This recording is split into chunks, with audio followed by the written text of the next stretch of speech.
right, let's get started since we're all here, it seems. All right, for next week, we're going to be kind of going back to the historical beginnings of the story. So we'll look at some writing from the time by Balzac, Heine, and Gautier. And we will also look at Daniel Sherman's article on Quatremere Benjamin Marx, which is about Quatremere, who is a commentator on the status of art and the museum around the time of the Napoleonic Wars, so in the early 1800s, in the early 19th century. And the question of the Louvre, which is the big national museum art collection in France, and how it functioned during the period of the Revolution and the Napoleonic Wars, and in the era of the emergence of capitalism. Heine is a poet. He's himself a poet, as well as an art critic. And we'll be looking at two very different writings by him, one from 1831, one from 1843, on the national art exhibits. That's what the salons were, the national art exhibits hosted by the French state. And then Théophile Gautier is the coiner of the idea of art for art's sake, l'art pour l'art. And so we'll see what he has to say about that in light of other kinds of concerns around art. We'll be looking at, though, art and politics next time. Balzac, The Unknown Masterpiece, we just have a short bit from that as a supplemental reading about, it's a kind of a parable about art sort of devolving into itself. It's like a painter and his apprentices, and the painter seeming to lose his mind and sort of create abstract art unintentionally. Okay, so any volunteers for the readings for next week? Any two pair, dynamic, duo, intrepid souls? Okay, that's one. Okay, great. Remind me of your names? Tom and... Okay, great. So you guys will be required to post to the discussion thread that I'll set up, and everyone else is invited to. It's not required, but it is desired that people post notes to the readings. All right.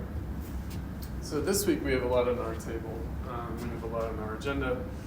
And so let's get into it. So we've got kind of two sets of readings here. We've got Habermas and Lyotard, and then we've got Kant and Foucault. And in the midst of all of that, we also have a writing from the 1800s by Baudelaire. And so we might start with the Baudelaire. We talked last week about how Baudelaire is the inventor of modernism through this category of modernity.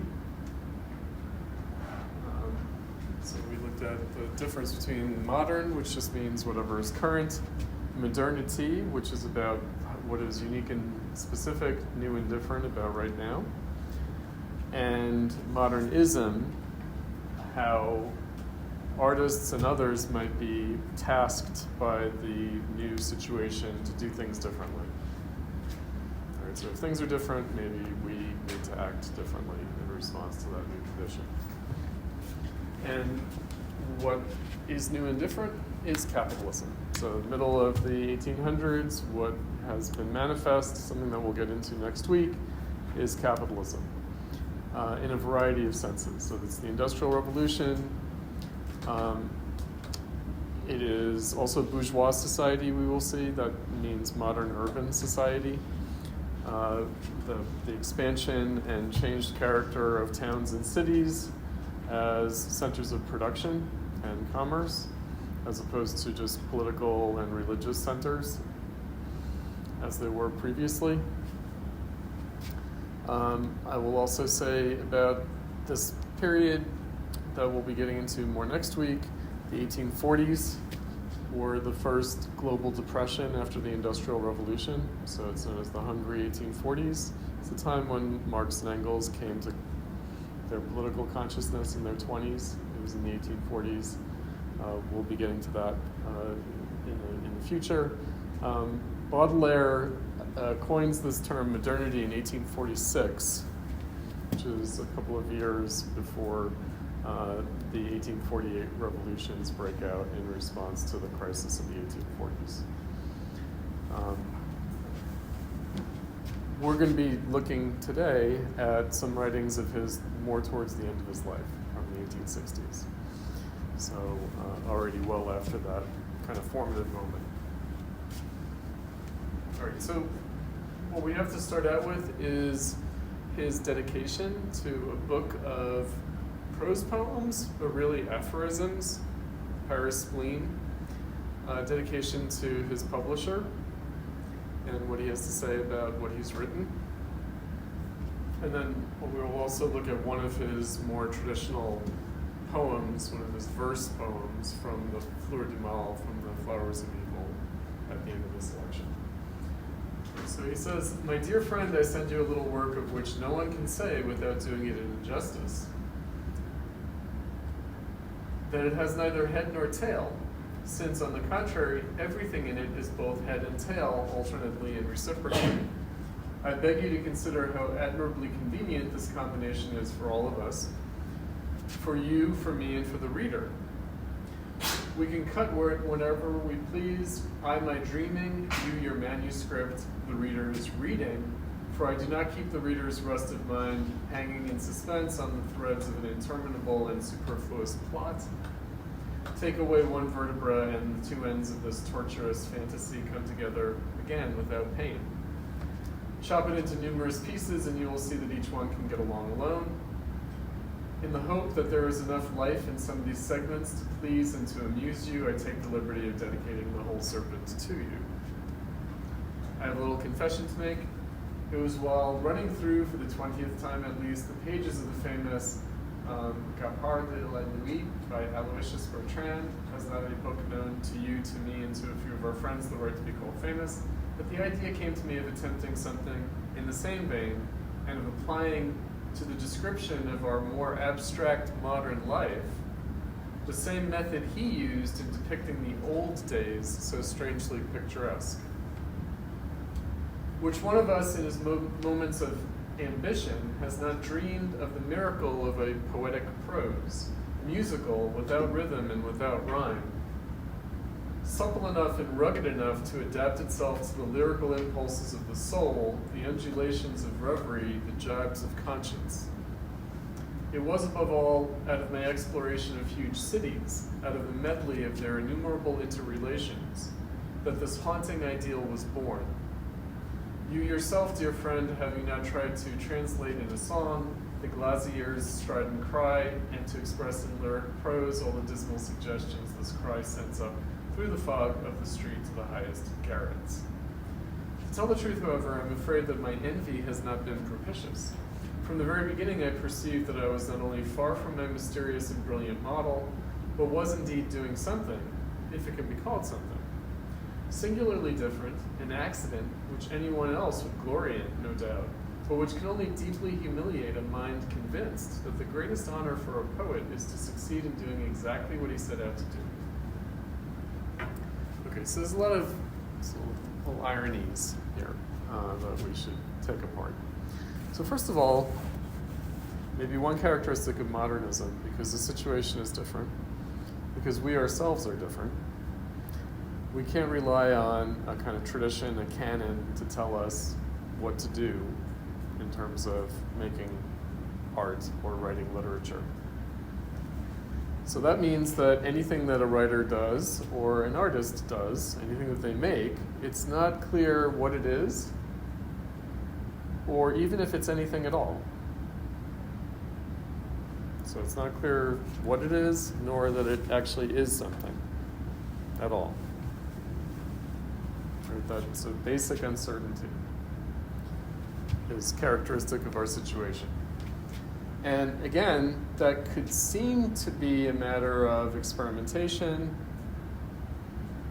and maybe a kind of random chance accident, a kind of happy accident of producing something good. And he says, well, no, I can't glory in that. It's got to be according to what I intended to do. So there's a kind of a tension there. So how can you do exactly what you intended to do when you're not sure what it is you're doing, or if you're doing anything at all? Right? That's the paradox that the artist or the literary writer in modernity is faced with.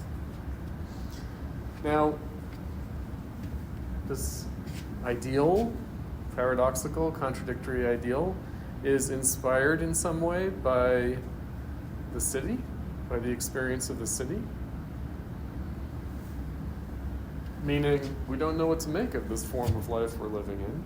Remember from last week, Robert Pippin, this new comprehensive form of life that seems unaffirmable, pathological, certainly ugly. Right? The consensus was building in European high culture that the new social reality of capitalism is pathological, unaffirmable, certainly ugly. Right? So Baudelaire has a response to that, which is to say, well, just because it doesn't fit the past pattern doesn't mean that it's ugly. Maybe it's beautiful. Or that it's pathological. Maybe this is our new form of health. Or that it's unaffirmable, because after all, one must affirm oneself and one's situation in some way. Baudelaire is very influential for Nietzsche. Very influential for Nietzsche, especially these later writings of his aphorisms. Very influential for Nietzsche. And Nietzsche, one of Nietzsche's key ideas, we'll be reading Nietzsche later, one of his key ideas is amor fati, love your fate. Meaning, you only live once, YOLO. You only live once, you better embrace it. Like, you've got one life, you better love it, because it's the only one you've got. Right? Love your fate, amor fati. So we, in a sense, have to affirm it. Now, Baudelaire is coming out of Romanticism. So modernism is an outgrowth of Romanticism, and we will be talking about Romanticism both this week and next week.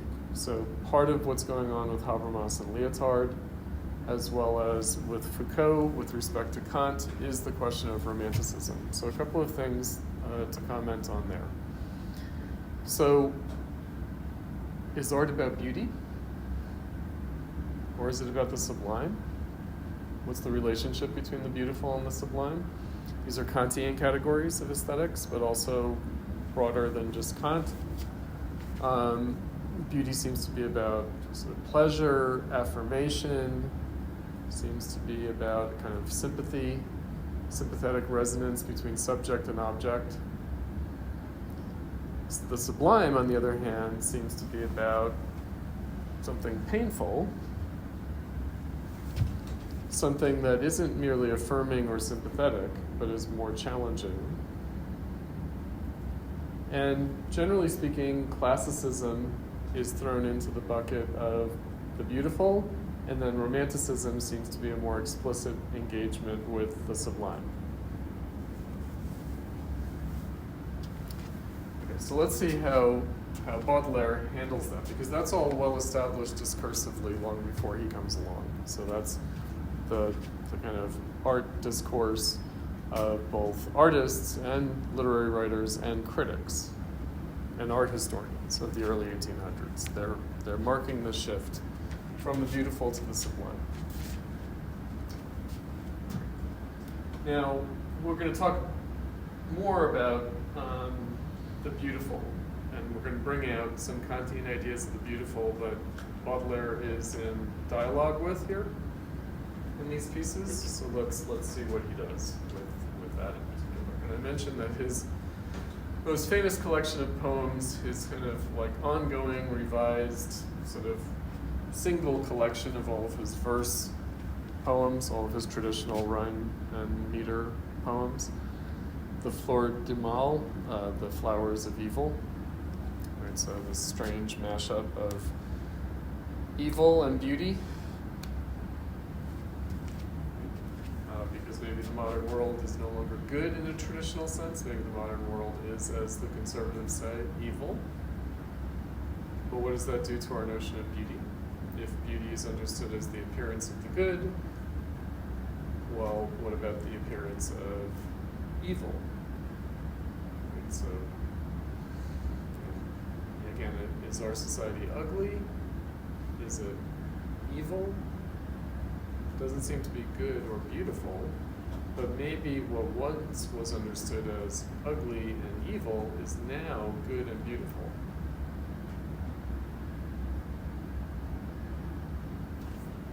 So the stranger. So we talked last week about alienation and estranging the object from us. Susan Buckmore's estranging the object from us. The stranger. This is in the form of a kind of call and response. It's a kind of a dialogue. Tell me, enigmatical man, whom do you love best? Your father, your mother, your sister, or your brother? I have neither father, nor mother, nor sister, nor brother. Your friends? Now you use a word whose meaning I have never known. Your country? I do not know in what latitude it lies. Beauty? I could indeed love her, goddess and immortal. Gold? I hate it as you hate God. Then what do you love, extraordinary stranger? I love the clouds that pass, up there, the wonderful clouds. Okay, so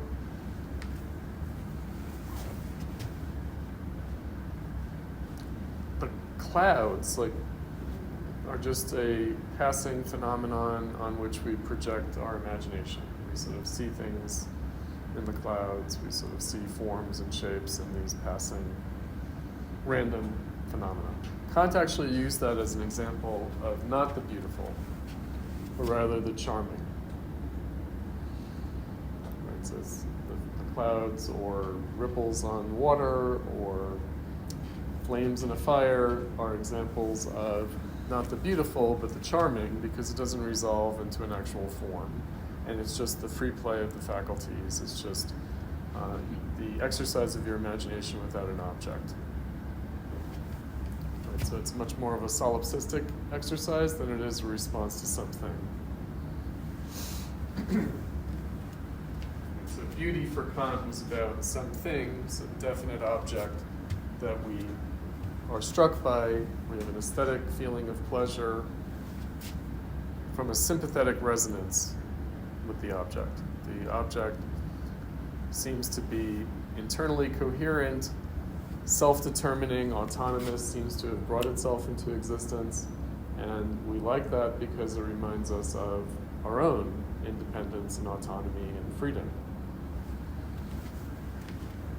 Clouds can't do that because they seem too random, too ephemeral, too objectless.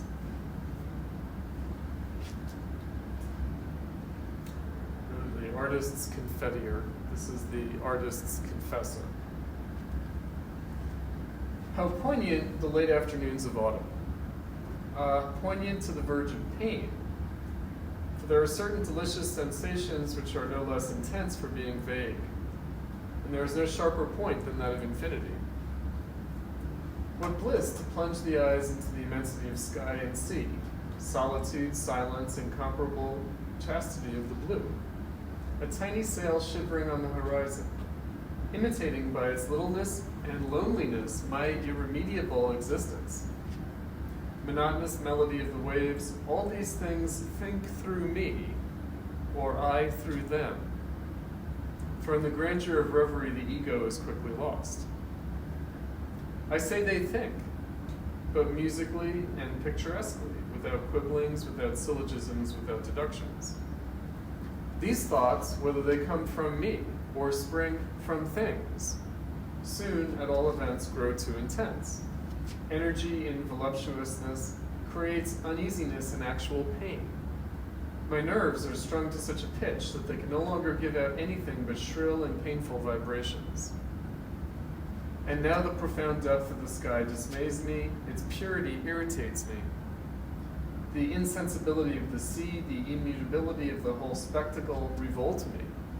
Ah, must one eternally suffer or else eternally flee beauty? Nature, pitiless sorceress, ever victorious rival. Do let me be. Stop tempting my desires and my pride. The study of beauty is a duel in which the artist shrieks with terror before being overcome.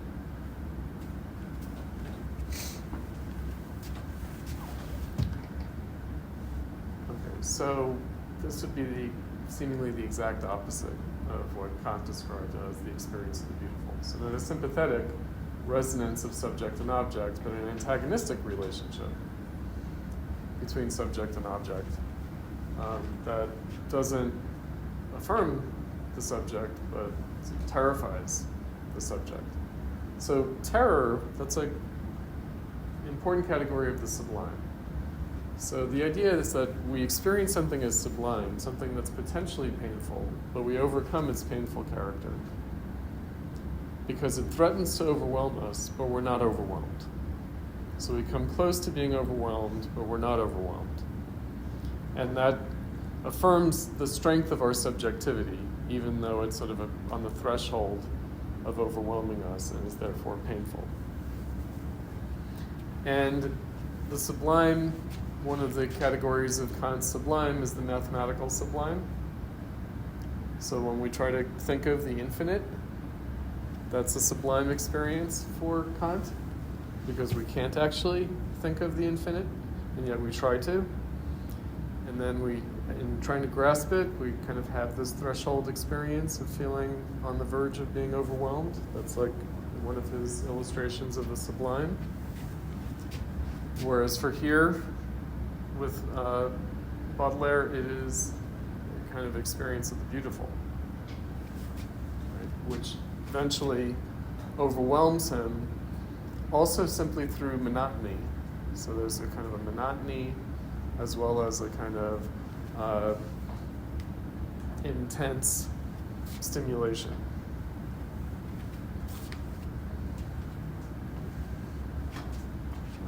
Here, let's look at a painting by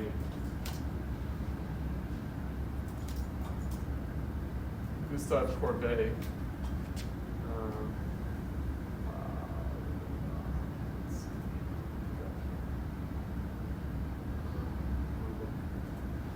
Who is an important painter who is also an acquaintance, a friend of Baudelaire, we might say.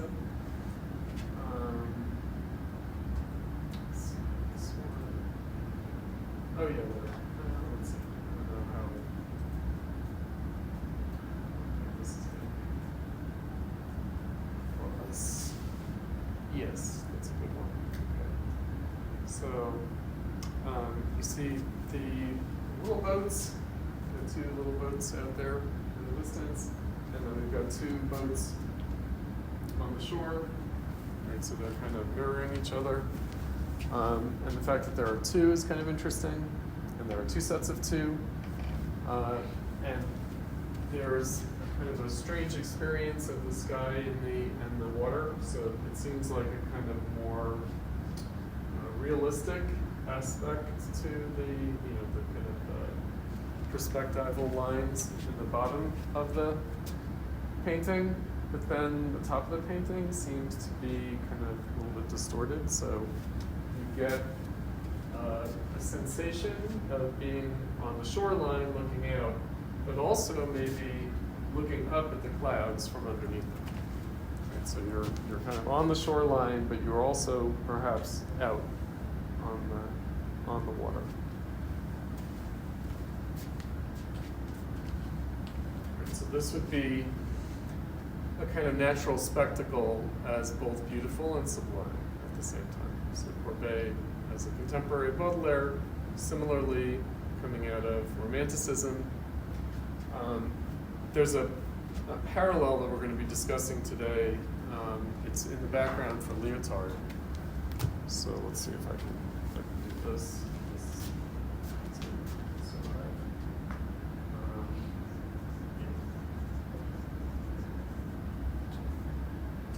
This would be the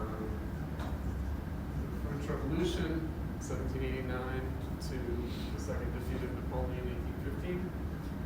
And we have Kant writing before the French Revolution, although he's writing his critical philosophy after the American Revolution, which is kind of bound up with the French Revolution.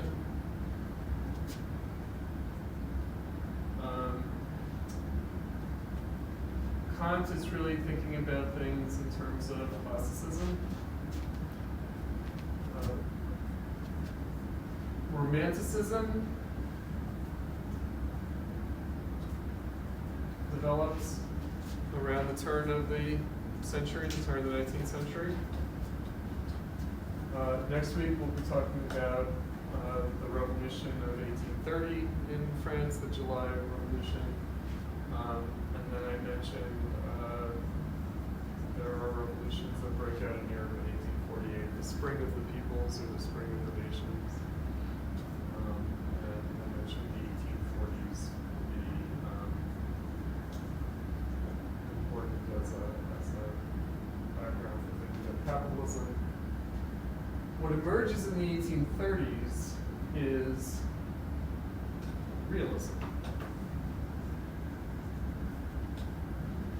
Both literary realism and in the visual arts.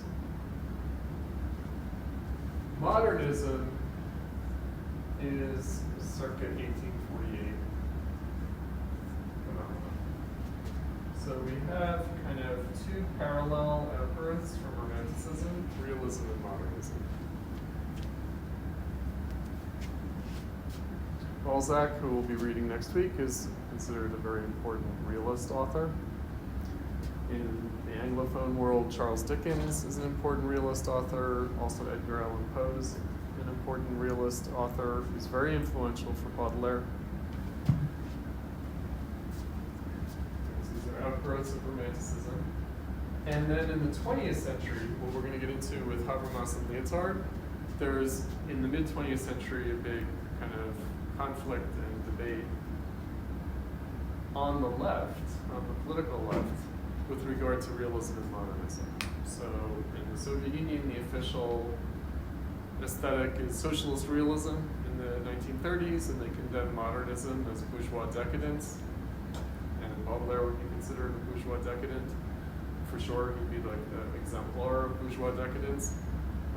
And so the idea is that modern bourgeois society was progressive and enlightened up until the 1830s. And then around the revolutions of 1848, it became reactionary and regressive and decadent. And so the idea is that the working class and the socialist movement picks up from the progressive, enlightened historical mission of the bourgeoisie that the bourgeoisie itself betrayed. And that's why realism is appropriate to the working class, whereas modernism is appropriate to the bourgeois decadence of the capitalist class. That's why the capitalist class supports modernism, but the working class needs realism. So socialist realism is explicitly based on bourgeois realism.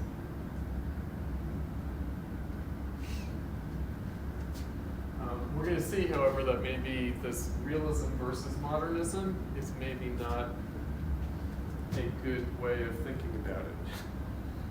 Right? That maybe they're really more conjoined twins, two aspects of the same thing, rather than counterposed in principle.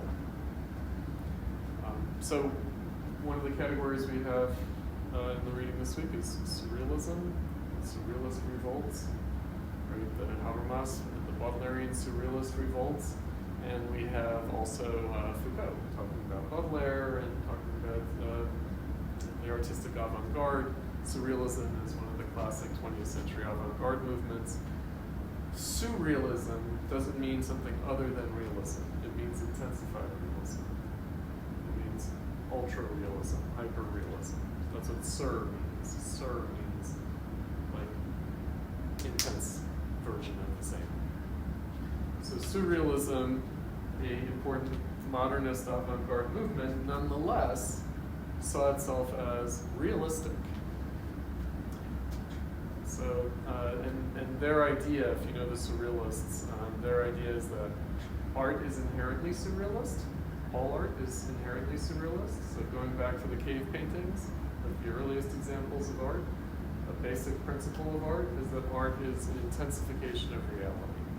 That art is not merely a kind of copy or representation of reality, but it's sort of distilling down the quintessence of reality. And so art is more real than reality itself. Art is more real than reality itself. And there was actually a thinker who came up with this idea. That's Hegel. Hegel, who said that when we think about aesthetics, we shouldn't be thinking about nature, but we should be thinking about art. Because with nature, we might deceive ourselves that we're dealing with external reality, whereas a philosophy of aesthetics has to be concerned with subjectivity, and it's really the internal reality. It's our subjective experience of things that's at issue with aesthetics. It's how we regard things as beautiful rather than things being intrinsically beautiful in and of themselves. Actually, Kant also has that idea. Kant initiates this idea, but Hegel takes it one step further. And what Hegel said is that reality is a deception. Reality is a deception, but it's a cruel deception, because reality is a deception where we're unaware that it's a deception, whereas art is a deception, but it's a deception about which we're aware that it's a deception. And therefore art is better than nature, because art allows us to grasp the deception consciously, whereas reality fools us into thinking that it's not a deception.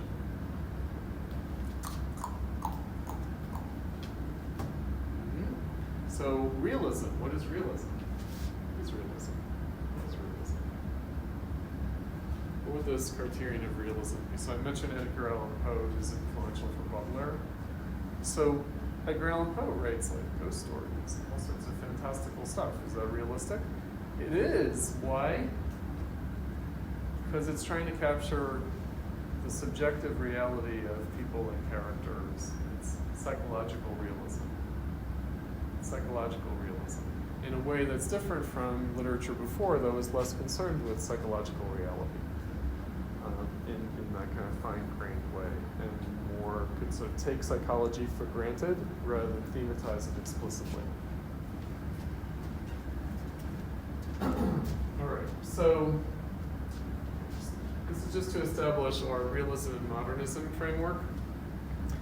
So again, in the 20th century, we had this repressive regime in the communist movement, the official communist movement, the Soviet Union, and eventually other states like China.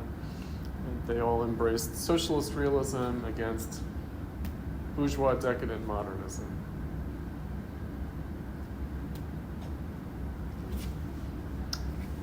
Something that today might seem obscure, it actually still is a live issue, but it's become more of an obscure issue. All right, so all goes back to poor Baudelaire. All right, let's see what else he has to say, these last two pieces. The epilogue, which is another verse poem, and then we'll look at the verse poem, Beauty, from the Fleur du Mal. Happy at heart, I climbed the hill to contemplate the town and its enormity. Brothel and hospital, prison, purgatory, hell. Monstrosities flowering like a flower. But you, O say, patron of my pain, no, I went not to weep for them in vain.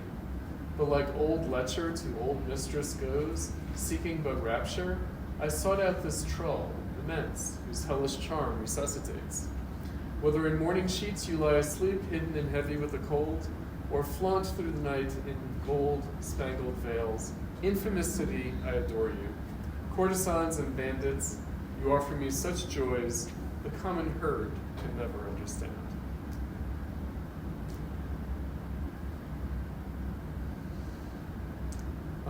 So, by the way, Foucault, who we'll be reading, so he's the power, knowledge, discourse guy. Right, so he's all about like these modern disciplinary institutions that are invented in the 1800s that imprison us. Schools, factories, prisons, the military. He also wrote about how sexuality has become a discipline. Right, sexuality is invented as a discipline in the 1800s. So even the brothel might just be a prison or a hospital. So in modern capitalist society, we all come under care of various institutions that take our soul and shape it. Whether it's the hospital, the physical hospital, the mental hospital, the prison for the delinquent, the school, or the factory.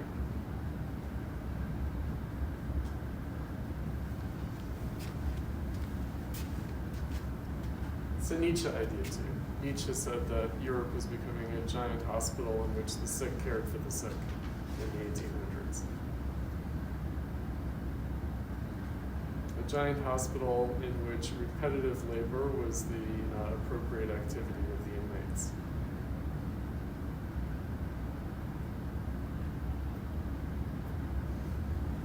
Are we still in that hospital? Beauty. I am as lovely as a dream in stone. My breasts, on which each finds his death in turn, inspires the poet with a love as lone as everlasting clay and as taciturn.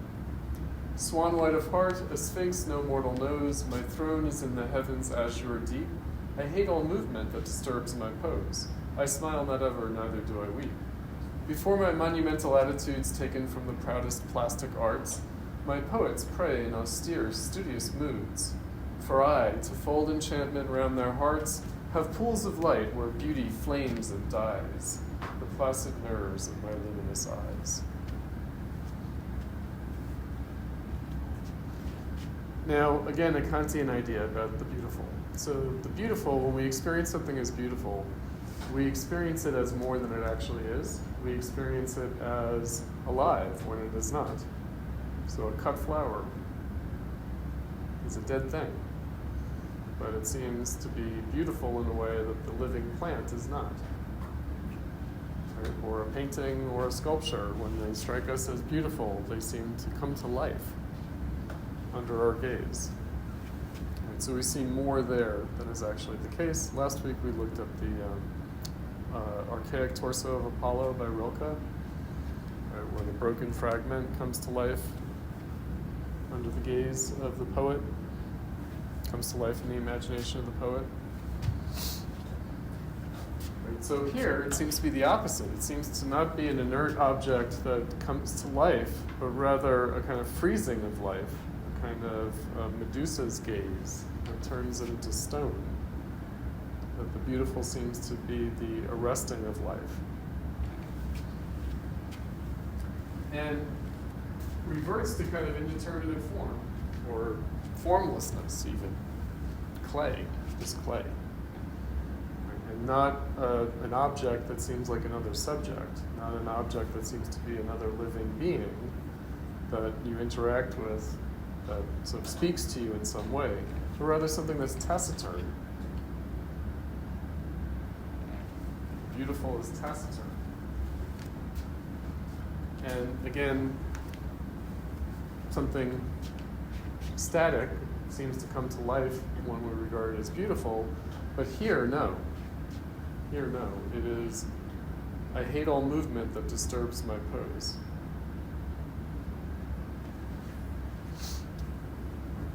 And no subjectivity. I smile not ever, neither do I weep.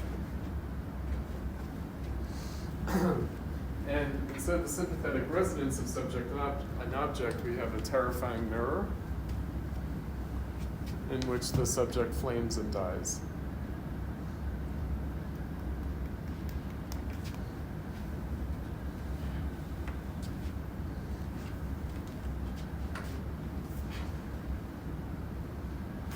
All right, so that's our taste of Baudelaire. We'll be coming back to Baudelaire later when we read his art criticism, his salon criticism.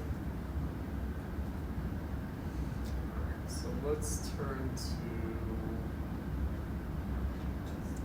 let's do Habermas. We'll do Habermas first.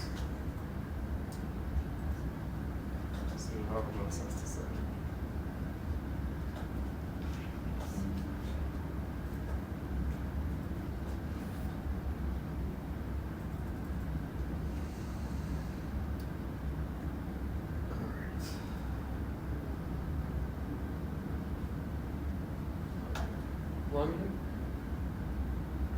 So let's just introduce the text and then we'll get into your notes on it. So the first thing is, this is a speech that he gave when he was receiving the Adorno Prize. So he's trying to really inhabit the spirit of Adorno, and Adorno's mentor and close friend was Walter Benjamin. Walter Benjamin said he only had one student, and that was Adorno. So we'll see how Benjamin figures in Habermas's account here. So he's trying to sort of inhabit the spirit of Adorno. He's receiving the Adorno Prize. Who's Habermas? He is part of the so-called second generation of the Frankfurt School. The Frankfurt School is a kind of non-party affiliated group of Marxist intellectuals, German Marxist intellectuals in the 1930s, who then had to flee the Nazis and went back to Germany largely after World War II. Some people associated with it went to East Germany, some went to West Germany, some stayed in the United States. And Habermas is their student after World War II. So he's in West Germany, he's a student of Adorno and Horkheimer, who was the director of the Institute after World War II. So it's 1980. What's going on in 1980? Well, Reagan is about to be elected. Margaret Thatcher had been elected in 1979 already. A decade had passed since the ferment of the 1960s. So the 1960s New Left had happened. It had petered out by the end of the 70s, and a kind of conservative reaction set in the wake of the 60s. And that's part of what Habermas is responding to. It's also the emergence of postmodernism. It's the emergence of postmodernism. So let's see what he has to say. He says in 1980, architects were admitted to the biennial in Venice, following painters and filmmakers. The note sounded at this first architecture biennial was one of disappointment. He said, I would describe it by saying that those who exhibited in Venice formed an avant-garde of reversed fronts. I mean that they sacrificed the tradition of modernity in order to make room for a new historicism. Upon this occasion, a critic of the German newspaper, the Frankfurter Allgemeine Zeitung, advanced a thesis whose significance reaches beyond this particular event. It is a diagnosis of our times. Postmodernity definitely presents itself as anti-modernity. The statement describes an emotional current of our times, which has penetrated all spheres of intellectual life, so not just art. It has placed on the agenda theories of post-Enlightenment, post-modernity, even of post-history. From history, we know the phrase, the ancients and the moderns. Let me begin by defining these concepts. The term modern has a long history, one which has been investigated by Hans Robert Jauss. The word modern in its Latin form, modernus, was used for the first time in the late 5th century in order to distinguish the present, which had become officially Christian, from the Roman and pagan past. With varying content, the term modern again and again expresses the consciousness of an epoch that relates itself to the past of antiquity in order to view itself as the result of a transition from the old to the new. Some writers restrict this concept of modernity to the Renaissance, but this is historically too narrow. People considered themselves modern during the period of Charles the Great in the 12th century, as well as in France of the late 17th century at the time of the famous struggle or fight of the ancients and moderns. That is to say, the term, or quarrel, that is to say, the term modern appeared and reappeared exactly during those periods in Europe when the consciousness of a new epoch formed itself through a renewed relationship to the ancients. Whenever, moreover, antiquity was considered a model to be recovered through some kind of imitation. Right? The spell which the classics of the ancient world cast upon the spirit of later times was first dissolved with the ideals of the French Enlightenment. Specifically, the idea of being modern by looking back to the ancients changed with the belief, inspired by modern science, in the infinite progress of knowledge and in the infinite advance towards social and moral betterment. So not a return, but progress. Right? So not a kind of restoration of the classics, but progress. Another form of modernist consciousness was formed in the wake of this change. So classicism would be associated with the Enlightenment. The Romantic modernists sought to oppose the antique ideals of the classicists who looked for a new historical epoch and found it in the idealized Middle Ages. However, this new ideal age, established early in the 19th century, did not remain a fixed ideal. In the course of the 19th century, there emerged out of this romantic spirit that radicalized consciousness of modernity, which freed itself from all specific historical ties. This most recent modernism simply makes an abstract opposition between tradition and the present. And we are, in a way, still the contemporaries of that kind of aesthetic modernity, which first appeared in the midst of the 19th century. Since then, the distinguishing mark of works which count as modern is the new, which will be overcome and made obsolete through the novelty of the next style. But while that which is merely stylish will soon become outmoded, and mode is really the root word of modern, that which is modern preserves a secret tie to the classical. Of course, whatever can survive time has always been considered to be a classic, but the emphatically modern document no longer borrows this power of being a classic from the authority of a past epoch. Instead, a modern work becomes a classic because it has once been authentically modern. Our sense of modernity creates its own self-enclosed canons of being classic. In this sense, we speak, in view of the history of modern art, of classical modernity. The relation between modern and classical has definitely lost a fixed historical reference. Okay, so, and then he brings in Baudelaire. So, what he gets into is a distinction of three different kinds of conservatives. So, in the mood that he's facing in 1980, there are three kinds of conservatism. There's the old conservatives, who are the sort of traditionalists. There are the new conservatives, or the neo-conservatives, but not the neocons of foreign policy that we're more familiar with in the 21st century. But he'll mention Daniel Bell, who was a graduate student research assistant of the Frankfurt School at Columbia University when they were in the United States. Daniel Bell as a neoconservative, and then he calls the third category the young conservatives. And the young conservatives are the postmodernists. That would be Foucault and others, Lyotard. So what distinguishes the neocons and the young conservatives is a little bit obscure because there's actually a lot of affinity between the two, but both are different from the old conservatives.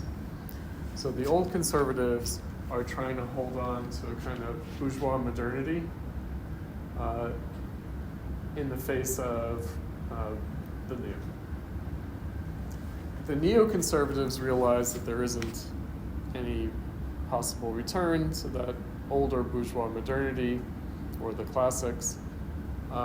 And Daniel Bell, who we'll be reading later in the semester, distinguishes three different spheres. This is important for Habermas.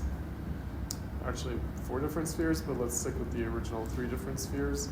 And that would be economics, politics, and culture. So Daniel Bell said that he was a socialist in economics, meaning he was egalitarian. He wanted like economic equality. A liberal in politics, which meant that he favored political pluralism and civil liberties. And he called himself a conservative in culture. But a conservative in culture, not in the sense of going all the way back to like pre-modern tradition, like religious conservatism or something like that, or rather a conservative in culture, meaning he wanted to conserve the modern classics in the face of what he called the culture of multiples for the cognoscenti, culture of multiples for the cognoscenti, and porn utopia for the masses. And porn utopia for the masses and the culture of multiples for the elite, basically. The cognoscenti, the people who know. Right, so he wanted to hold on to like the classics of modernism in the face of this kind of vapid culture, both among the elites and the masses. Kind of extent, or maybe this is off, but was that also a reaction to the industrialized printing revolution and the popularity of like prints and accessibility in the art world as well? Well, that had already happened, right? So that had happened like long before. That wasn't something that was just happening in the 60s and 70s. So what's different about the 60s and the 70s would be maybe the kind of cynicism of both the elite and the mass culture. Whereas, something that we'll address later when we read Clement Greenberg on avant-garde and kitsch, that actually the sort of new industrial techniques of reproduction were taken up by the modernist avant-garde, right? Already back in the 1800s. So there wasn't a hostility to it, but there was a kind of a critical embracing of it rather than a kind of cynical surrendering to it, which is what Bell thought was going on. And so he had his own kind of critique of capitalism, basically.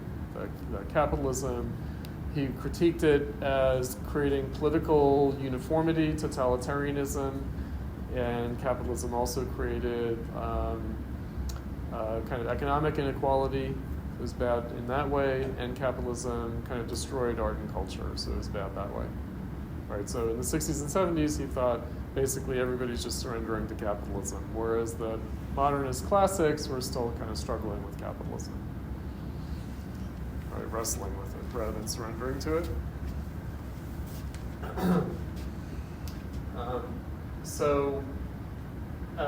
Now Habermas wants to stake out a position that's different from all those. So Habermas wants another alternative. So I mentioned that so politics, economics, culture.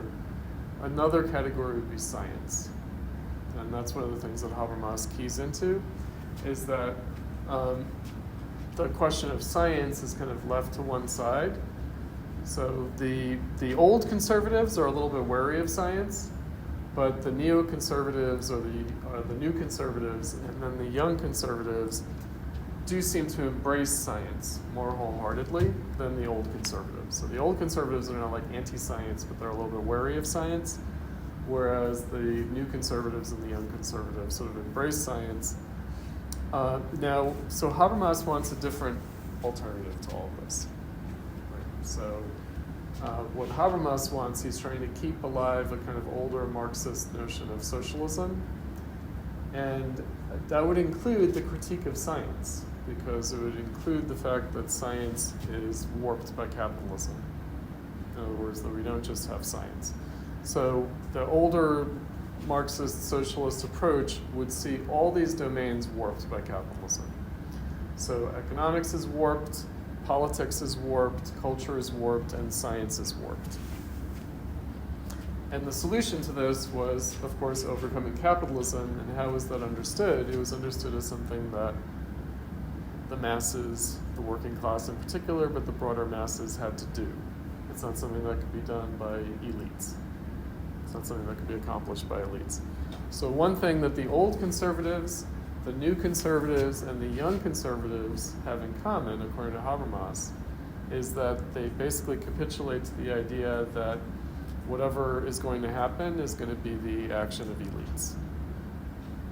It's going to come down to what the elites choose to do. And that what's being forgotten there is the actual task, which is what the masses have to do. Right, so in other words, Daniel Bell, political liberalism just means that the elites should tolerate pluralism, that they should not succumb to like totalitarianism, that they should allow for pluralism in the political sphere. Well, what that leaves aside is democracy, meaning the actual participation of the masses in politics, as opposed to just giving them options in pluralism, Pepsi or Coke, Democrats or Republicans. Right. I mean, in the background of all of this is the specter of the real trauma of the 20th century, which is fascism.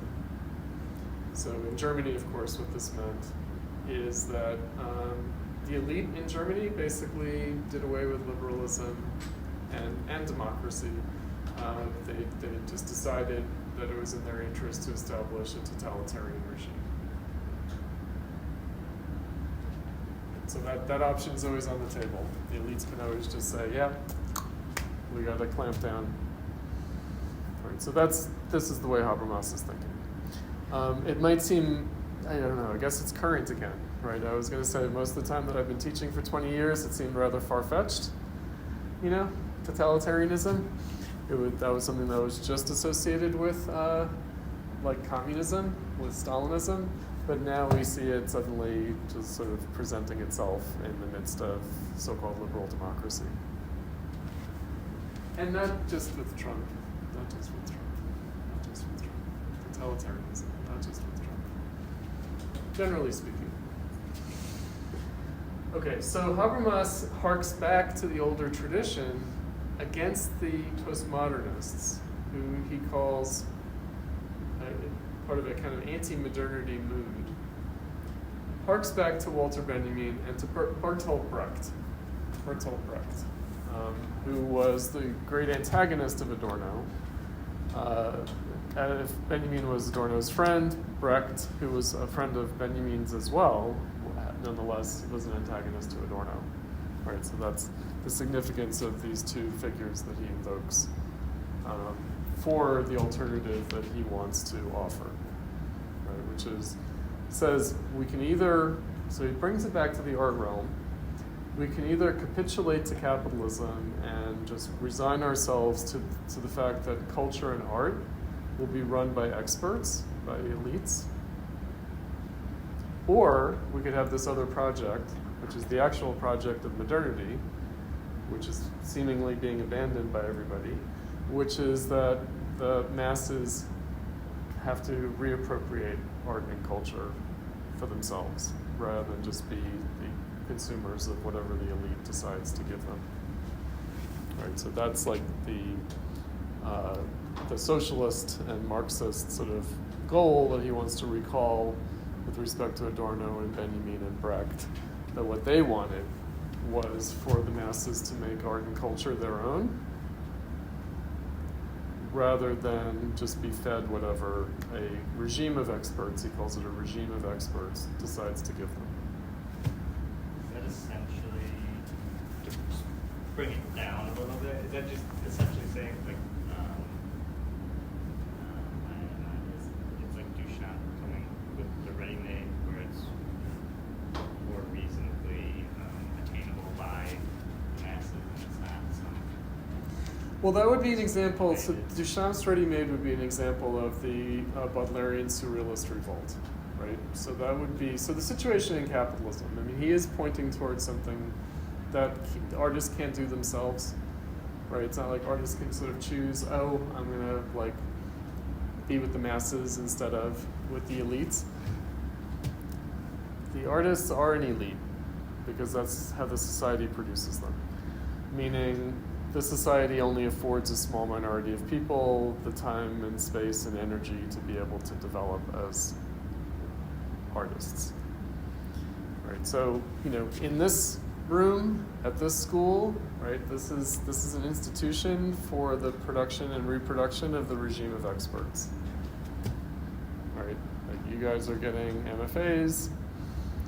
Anybody getting an MA? Anybody getting an academic degree? You're all MFA students, right? So what does that mean? It means that you'll be qualified to teach in an art school, which means that you get to be the police of art, basically, right? You're being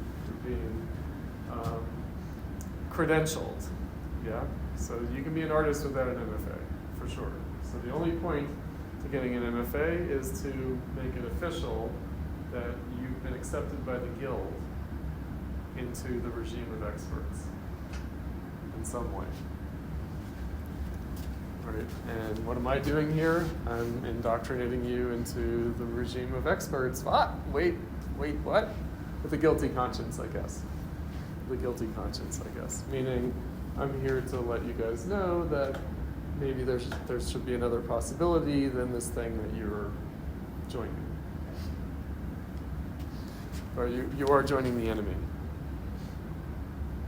You are. And the enemy also loves to pretend it's the friends of the masses. That's how they're the really cunning enemy. Right? To be social justice. Social justice. Social responsibility. Social justice. Social responsibility. No, it's still a regime of experts. It's still a regime of experts. It's still an elite. Right? It's an elite that might feel obligated towards the people, but it's still not the people. It's still not the people. It's power. We'll get into it with Foucault. We'll get into it. It's still a position of power. Right. So, again, I mentioned that this class in the graduate program is the sort of talking the talk class. No, it's not a talking the talk class. I'm here to sort of interrupt that process of simply learning to talk in the latest discourse that's expected of professional artists. Okay.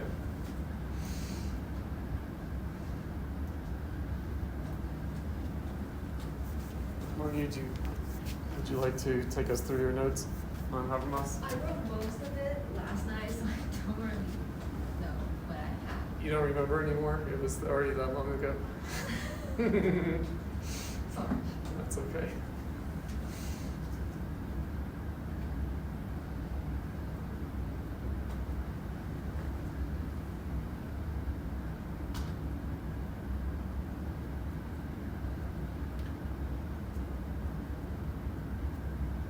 Yeah, so let's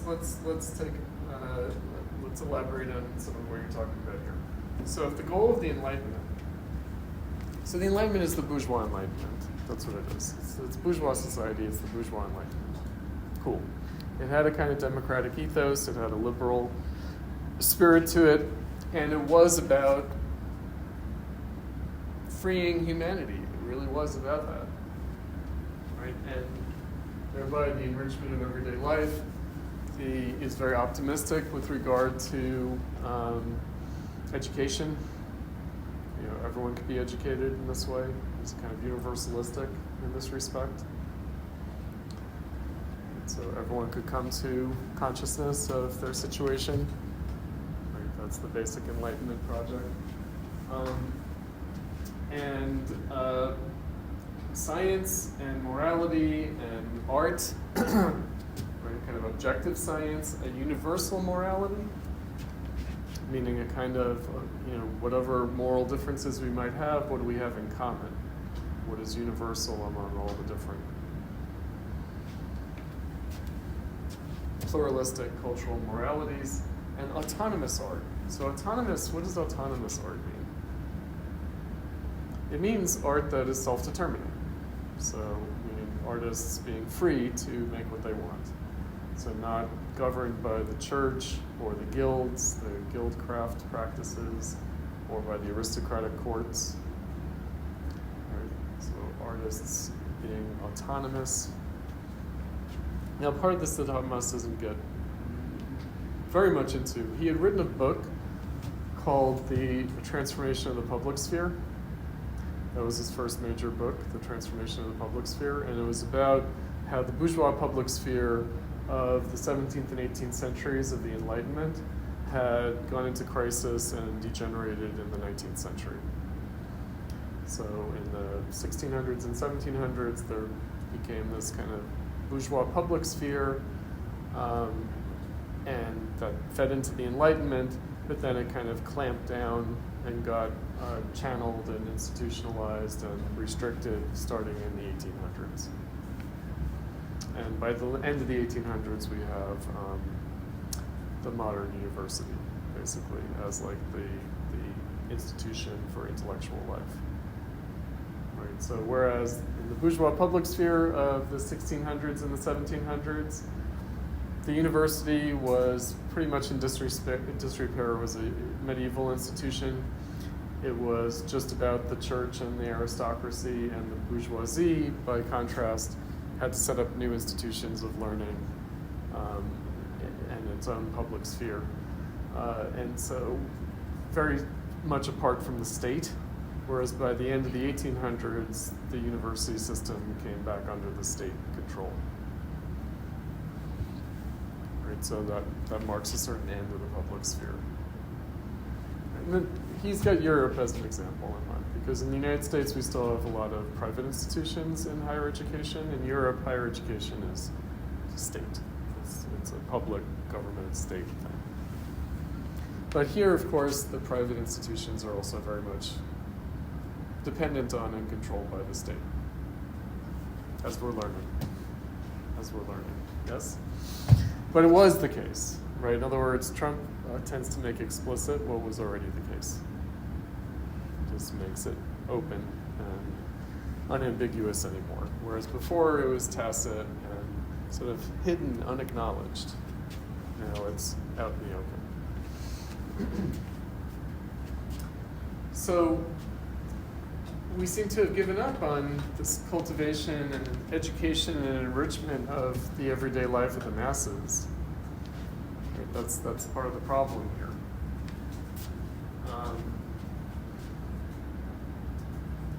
So, Lungi, you brought up both here and in the Kant, the third critique, the critique of judgment, which I guess we should get into if we're gonna talk about.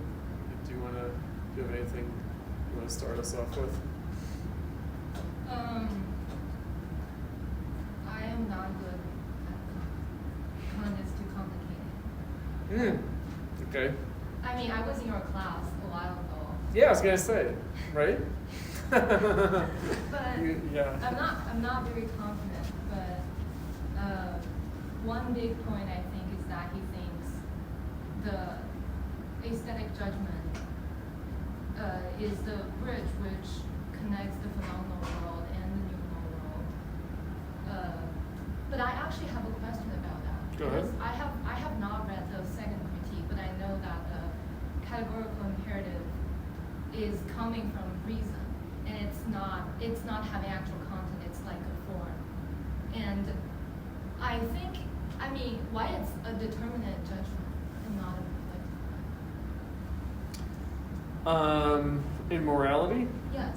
Okay, so this is kind of a complicated one. All right, so because you bring it up with respect to Lyotard and what he thinks has happened, right? Yes. Okay, but we'll come back around to that. Well, right, the categorical imperative. So that's not actually second critique. That's more it's the groundwork for the metaphysics of morals. It's Kant's not his practical philosophy, but his moral philosophy, and they are connected, but they're also distinct. So the categorical imperative, there are two parts of it that he thinks are basically for morality to be reasoned. It has to satisfy these two criteria. So it's not about good morality, it's about reasoned morality. So the first criterion is that you should act in a way that if everyone were to act that way, it would be good. So it has to have a kind of universalizable character to it. The second criterion for morality to be reasoned is that one should treat others not merely as means, but as ends in themselves.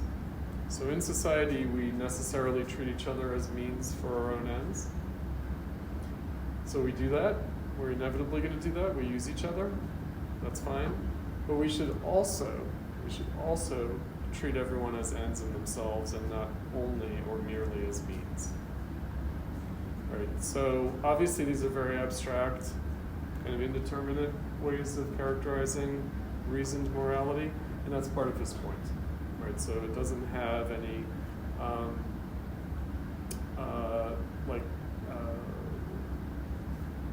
necessary substantial content. Right? But again, that's reasoned morality. So those are the criteria. So to treat others as ends in themselves and not just as means.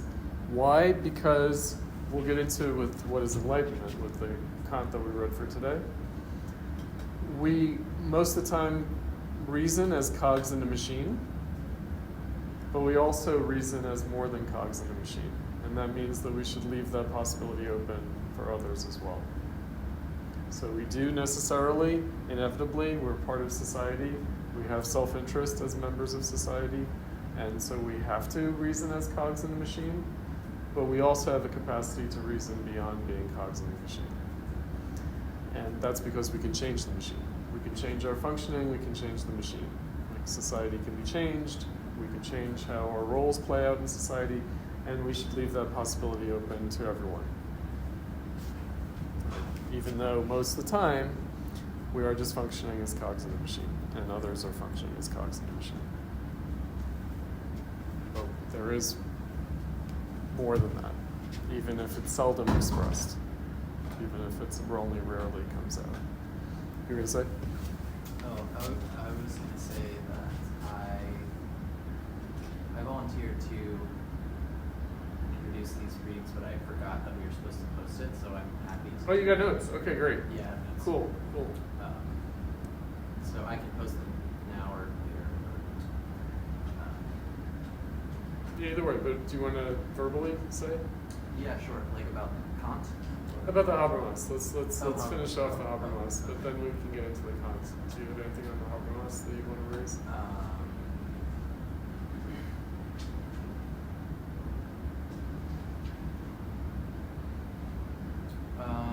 Yeah.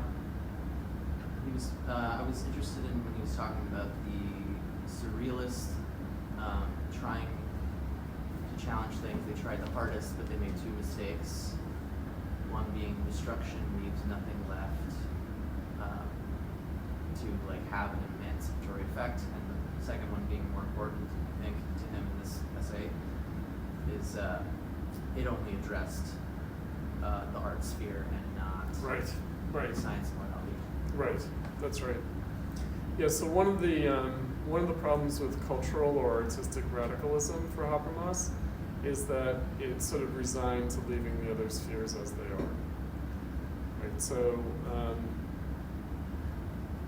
even if it's meant to have a political effect, it also implicitly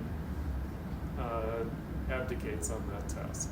So it tries to, the danger being that it kind of substitutes the aesthetic gesture for what would need to be done politically. So, by the way, he thought that the 60s were like this. So he thought that the counterculture aspect of the 60s, the New Left, is that the New Left in its kind of protest kind of culture, how it acted, was happy to make an aesthetic intervention, an aesthetic gesture in the public sphere, but didn't really try to actually change the political world. Right? So even when it thought that it was doing that, it sort of implicitly abdicated on it. Now there's a lot packed into those assumptions. So in Germany, more in Germany than in the United States, in France and Italy also, but Germany had a particular edge with regard to this. There was terrorism that took place. The New Left did terrorism. And Habermas is an old-style Marxist, meaning he's against terrorism. So why is he against terrorism? Because terrorism leaves out the masses. Terrorism doesn't allow the participation of the masses. It's only a small group of people who do it, and it basically contributes to, as well as sort of just accepting the powerlessness of the masses. So it's a situation where people act out precisely because the masses are powerless. But in so doing, it tends to naturalize that powerlessness. It tends to accept that condition of powerlessness for the masses. And it also reinforces the powerlessness of the masses because it usually provokes a state response that further disempowers the masses. Right, so old style Marxists, like Vladimir Lenin, anti-terrorism, very much anti-terrorism, and understood terrorism as a kind of bourgeois romanticism. Right. So may or may not be more or less heroic. Also, the terrorism that Lenin was talking about was more like targeted assassinations of like government people with blood on their hands. It wasn't like mass killing of civilians. So the terrorism of the 20th century is more like fascist terrorism. It's like mass killing of the masses to terrorize the masses. It's really from the fascist playbook, even when the left takes it up. Habermas was a little bit infamous for coining the term left fascism. Right, so the new left, they did spectacular things, but ultimately they didn't change anything. And ultimately it was an aestheticized politics, and that's something from Benjamin we'll be reading later in the semester. So Benjamin writes in the work of art in the Age of Mechanical Reproduction that fascism gives the masses an opportunity to express themselves without changing anything. And he called this the aestheticization of politics.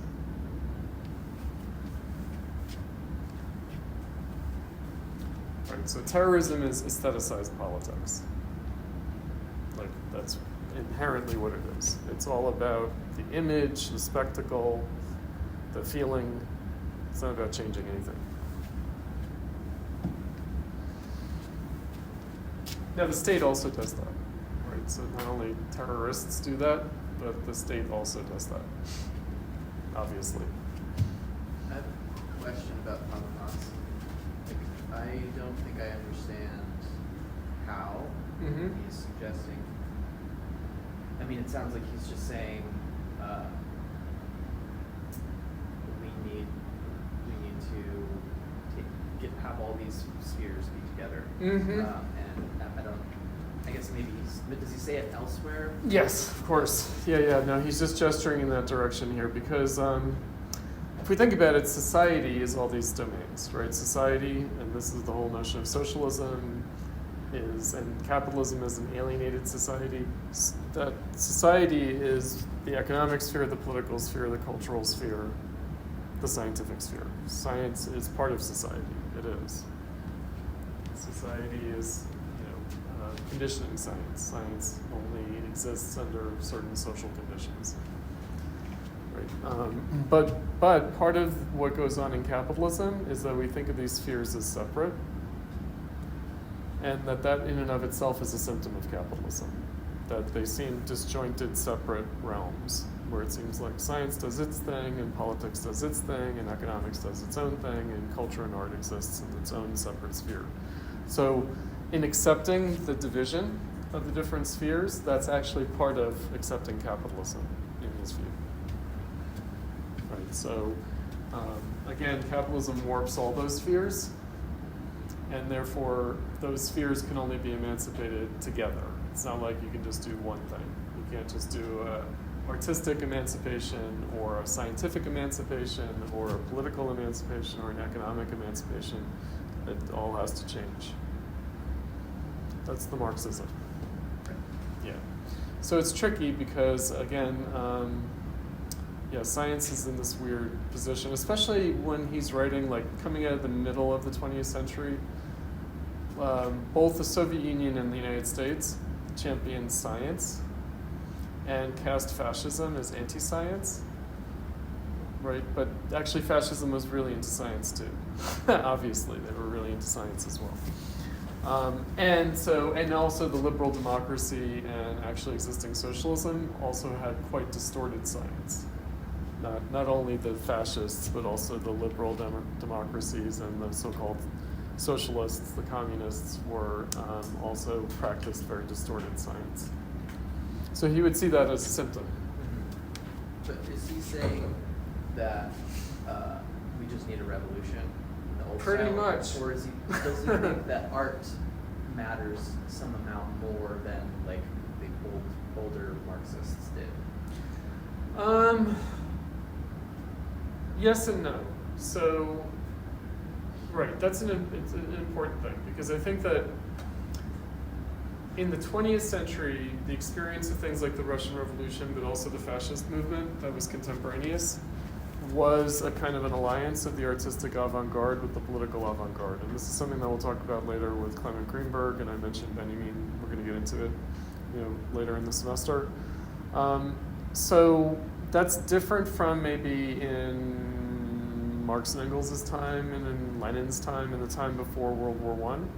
So World War I is a moment of the 20th century avant-garde, like the Dada. And I'll just tell you one little anecdote about this. So Lenin was, he's the Russian revolutionary. He was in exile in Switzerland. And he attended basically a Dada performance.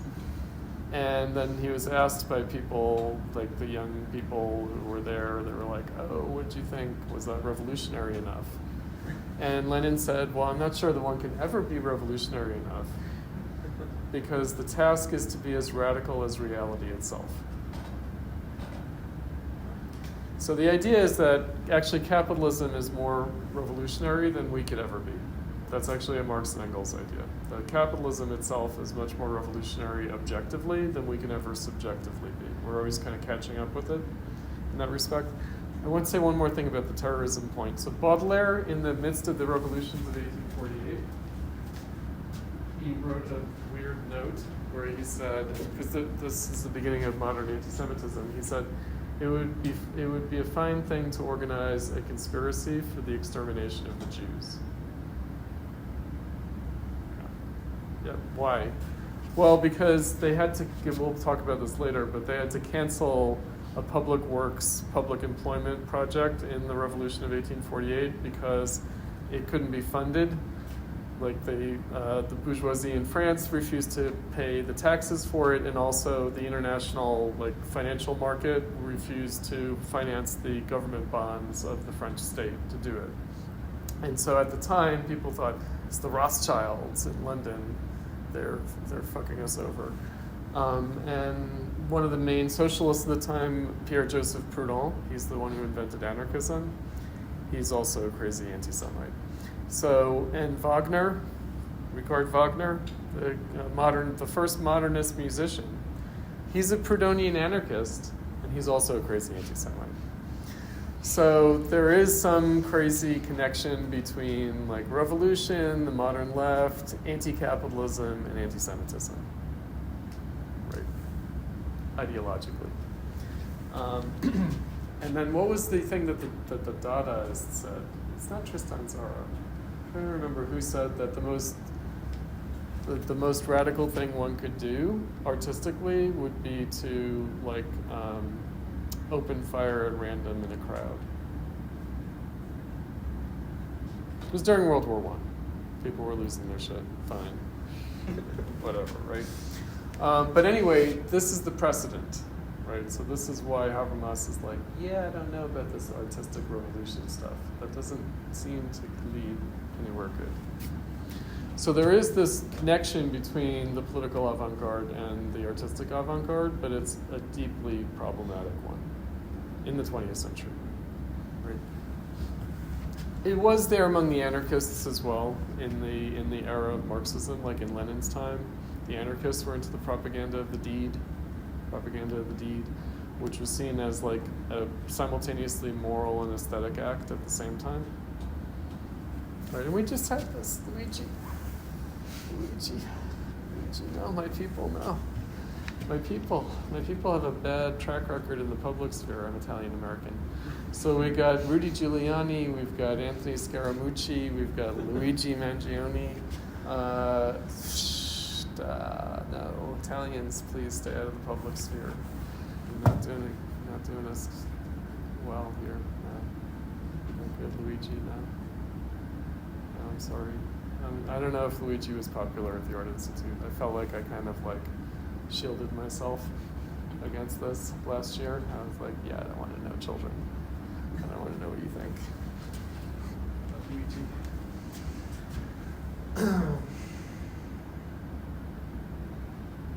Terrorism, aesthetics, politics. Right. So again, can we have an aesthetic liberation? That's really the issue.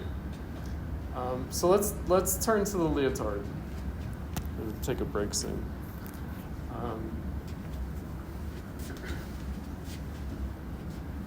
And then we'll come back around to the Kant, because Lyotard invokes Kant. Kant's the sort of bone of contention here between Habermas, Lyotard, Foucault. It's the bone of contention.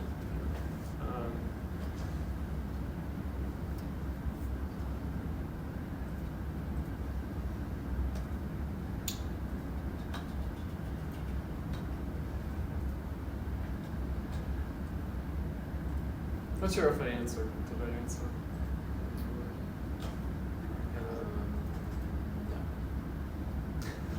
Yes, no, maybe so. No. So how did I not? Well, I mean, you said he has. I guess maybe you did. You said that he had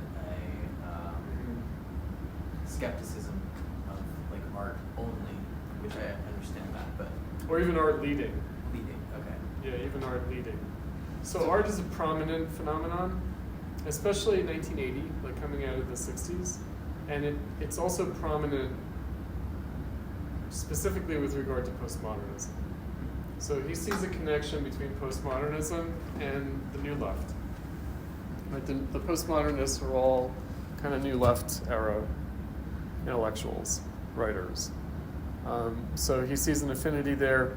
Now, he's not really talking about neoliberalism, but he might have been. Meaning, when he's thinking about the conservative reaction after the 60s, whether in the form of the old conservatives, the new conservatives, or the young conservatives, he's also really describing the emergence of neoliberalism.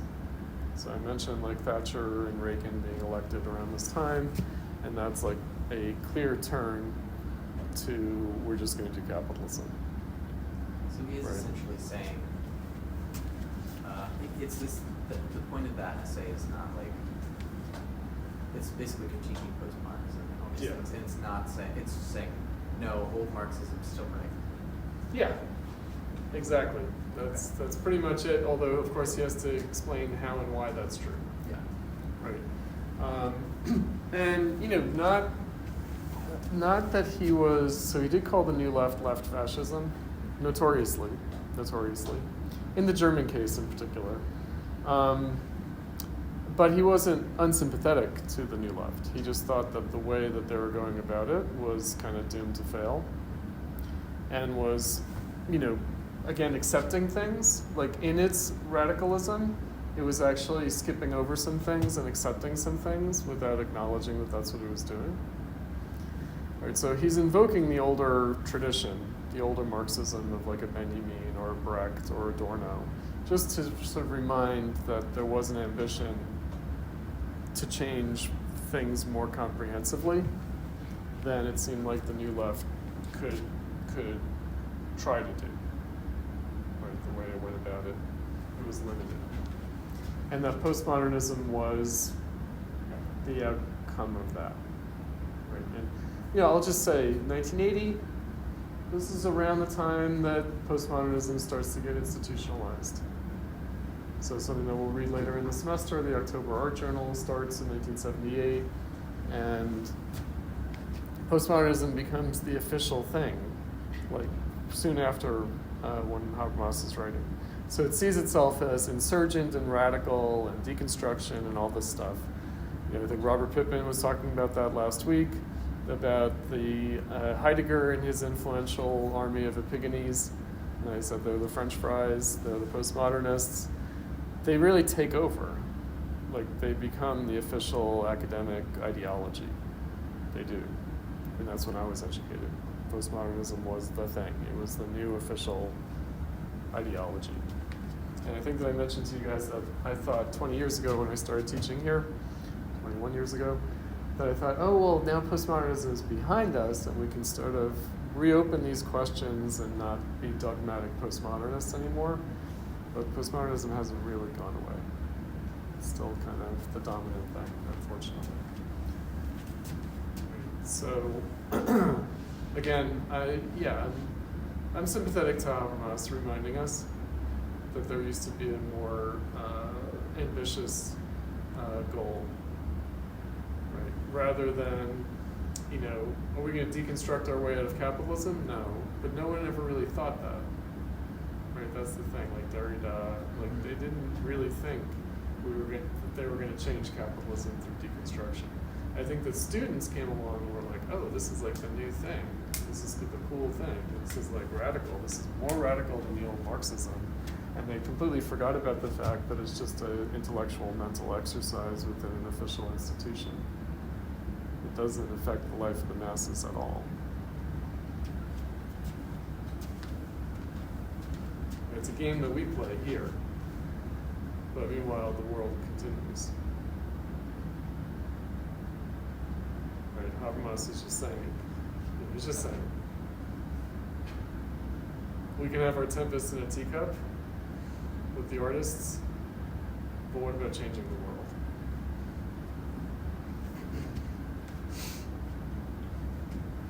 Lyotard saying, well, but that has gone pretty badly.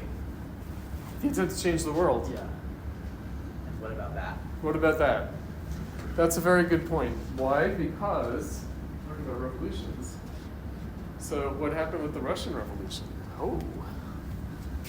Right, so that didn't seem to have quite gone as planned. Doesn't seem to have gone very well.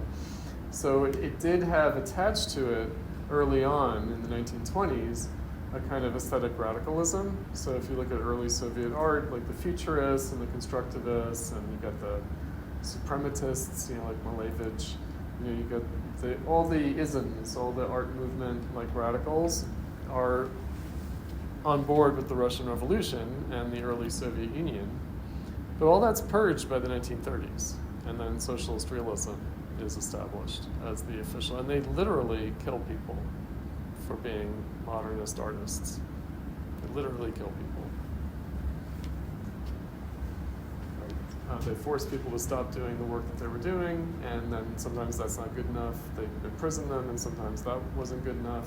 They put you in a mental asylum. Sometimes that wasn't good enough. They killed you. And that had an influence outside the Soviet Union. All the communist parties in the world adopted that attitude. All the communist parties in the world, out of siding with the Soviet Union, adopted that same attitude. Right. So I say that because why was there a new left? Why was there a new left in the 60s? Because there was a left that tried to reject the conservatism of the Soviet Union, the repressiveness of the Soviet Union. The new left was an attempt to get out from under the manifest conservative repressiveness of the Soviet Union. Now, that seems a rather odd thing to say that the Soviet Union was conservative. The Soviet Union accepted the continued existence of global capitalism. I mean, the revolution was over. It was just the Cold War. It was just a kind of stasis. Yes, they had their proxy wars. They had Vietnam. They had civil wars in Africa. They had Latin American insurgencies. But it was basically understood global capitalism is just here. It's here to stay. Like maybe at some far point in the future it will be overcome, but in the meantime, no. It's the Cold War. And in the meantime, that means repressing things at home too. Or against capitalist ideology. And modernism is seen as capitalist ideology. And it drove a wedge between artists and the left in the West and in the East. So in the East, the artists had to become like dissidents. Right? But in the West, there was a kind of alienation between official communism and the cultural and artistic avant-garde. Now Lyotard, I'll just say about Lyotard, he was a Trotskyist. He was a Trotskyist. But then even he thought Trotskyism was too much of that old-fashioned Marxism. So then he went to a post-Trotskyist group called Socialism or Barbarism, and then he sailed off into the postmodernist sunset.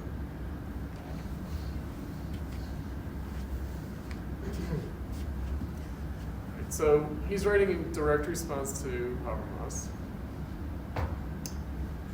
And he thinks that Habermas is in calling for revolution, calling for the reestablishment of the Gulag. So if you guys know what the Gulag is, that's the prison labor camps of the Soviet East.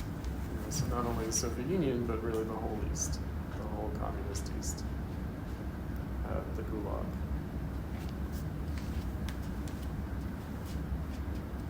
I mean, not that the West doesn't have the Gulag. The West has the Gulag too, but it just is like a slightly different character to it. Do you know which countries have the highest prison populations in the world per capita, like relative to population? The U.S. And what? Who else? Can you guess? Sunni Russia. Yeah. And China. China, Russia, and the U.S. Wow.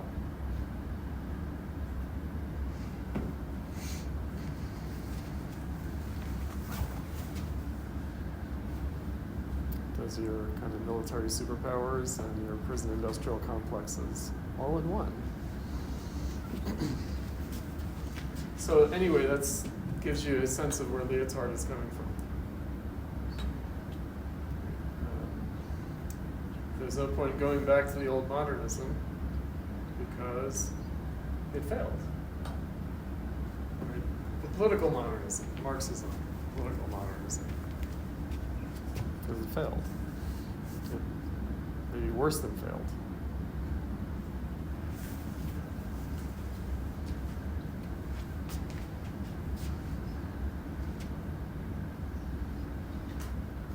So he's going to, in this piece, defend the honor of the postmodernists. So Deleuze and Guattari, Foucault, Derrida, himself, he's going to defend the honor of these guys against the Habermas, and more than Habermas criticism.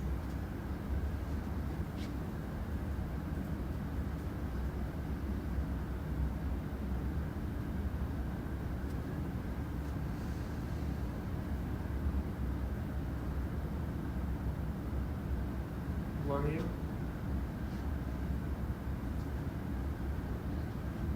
What is he defending about postmodernism, Lyotard? Really anybody? Like you have notes based on. I have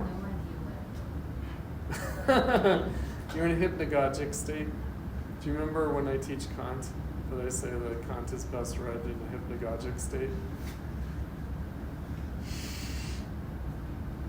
Not the Kant that we read, though. The Kant that we read is pretty straightforward, pretty discursive. But the critique of judgment, like the three critiques, they're so logical that it's like you have to sort of enter into their like universe. So hypnagogic state is the best. So that was the state in which you were writing your notes as well. I take it.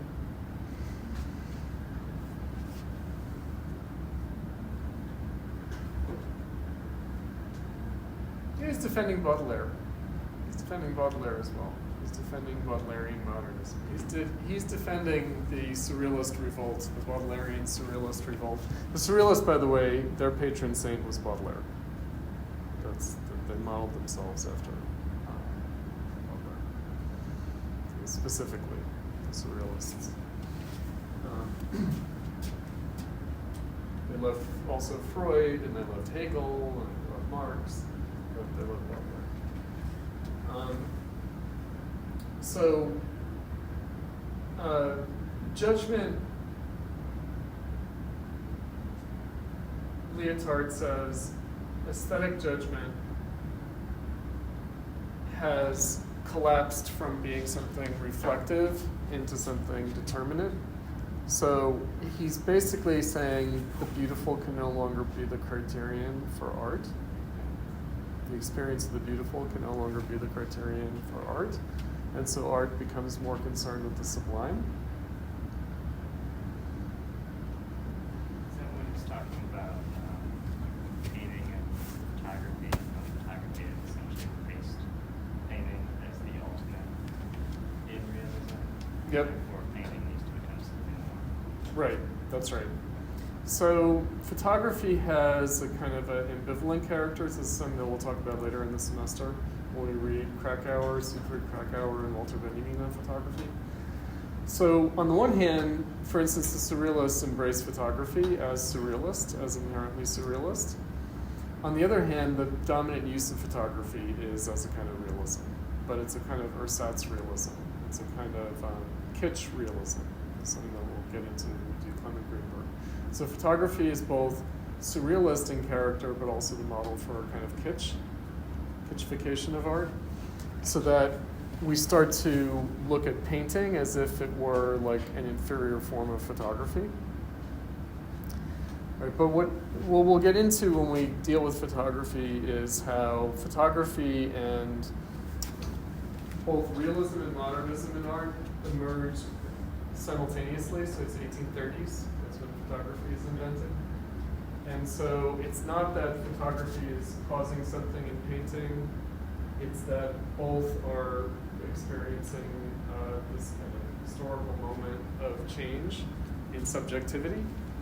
So, and Baudelaire infamously railed against photography.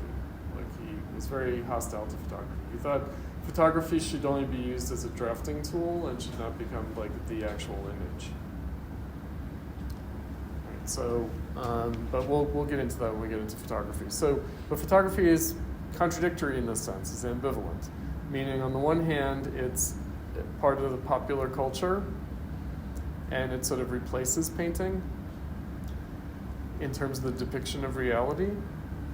But on the other hand, photography seems to have a kind of more radical edge to it, a kind of radical potential to it, that the popular usage of it sort of leaves out or violates, right? So it has a kind of subterranean, kind of more radical, formal character to it.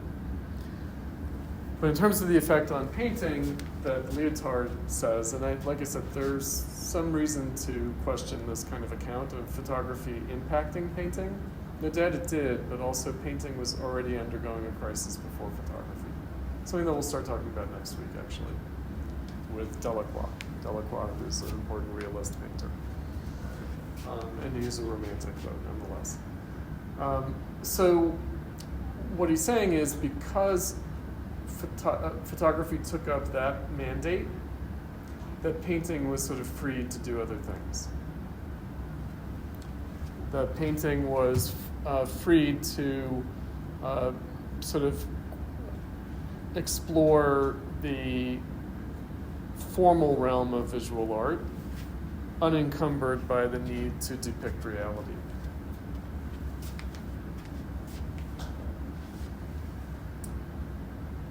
But let's go back to the beautiful for a second.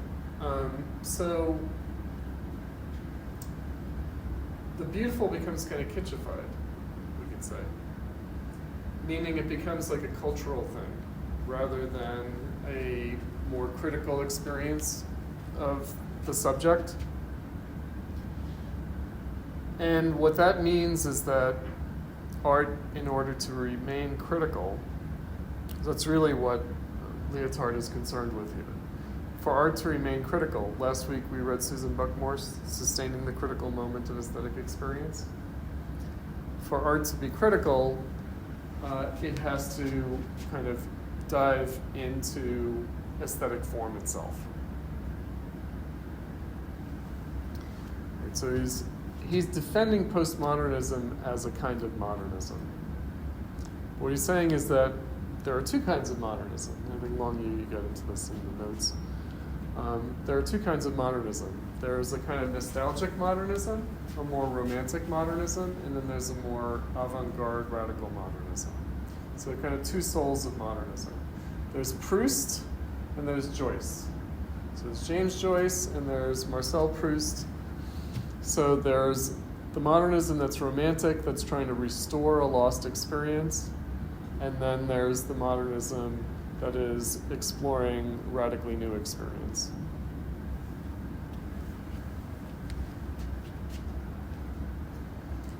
So part of what's going on here is Habermas and Lyotard are accusing each other of being the conservatives.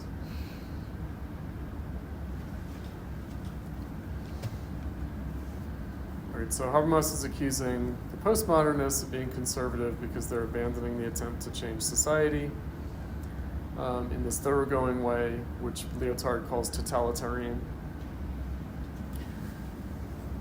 And Lyotard is, of course, turning around and saying that Habermas is the conservative because he's still thinking of modernism kind of naively and sort of domesticating it to a kind of Enlightenment project. Whereas actually, he thinks both science and art, so he takes up the issue of science. He thinks that both science and art have become radical in their potential in a way that goes beyond the way the Enlightenment thought about things. So basically, both art and science have transcended the humanistic notion of art and science. So there's a kind of a bourgeois humanistic idea of science and art, and actually science and art have both transcended humanistic criteria. Whereas Habermas still seems to want to subordinate art and science to a kind of humanistic set of principles. And that's the old style socialism, old style Marxism that he thinks is repressive. Now, Habermas already says something about this that Lyotard sort of skips over, which is that in embracing the radicalism of art and science, that actually that's the pro-capitalist move, because capitalism transcends the bounds of the human, meaning capitalism doesn't really care about the human at all. And that avant-gardism in art and the way science is practiced in capitalism also has this character of transcending the human, really leaving the human behind. And that embracing that would just be to embrace the inhumanity of capitalism, the subordination of humanity to capitalism, in the name of subordinating humanity to science or to aesthetics, but in reality, it's really subordinating humanity to capitalism. This is a difficult one. These issues are difficult. This is not a resolved issue. Like Habermas and Lyotard, it's not like there's like just a right and a wrong here at all. There are questions and problems raised here that are in some ways unresolvable, certainly unresolved, maybe irresolvable. And what does it mean to explore aesthetic form for its own sake? What does it mean to pursue science for its own sake? On the one hand, it seems to be honest. On the other hand, it's also happening within a capitalist world. It's not as if we're really doing that. It's not as if we're really doing science for its own sake. It's still under conditions of capitalism. It's not as if we're exploring artistic form for its own sake, because that's happening only in this context of capitalism.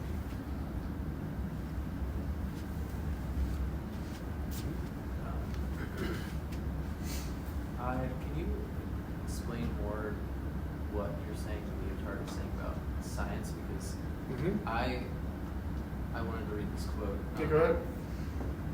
It says, "Science and capitalism have produced the rules that there is no reality unless testified by a consensus between partners over a certain knowledge and a certain commitment." So I feel like he is kind of drawing a comparison and like talking about the connection between science and capitalism. He is, but the way he's understanding capitalism is as this kind of bourgeois humanism that is constraining the possibilities of science and art. So he would call capitalism the subordination of art and science to a kind of bourgeois humanism. Habermas is saying the opposite, which is to say, and these are kind of complementary pieces. Habermas is saying, well, no, capitalism does actually destroy bourgeois humanism. It does transcend bourgeois humanism. Marx and Engels already wrote about this in the Communist Manifesto. We'll get to that eventually. But that can't be understood as an emancipation because it's not really like freedom. It's only the freedom of capital. It's the emancipation of capital. It's a kind of alienated emancipation. Right? It's still humans doing it.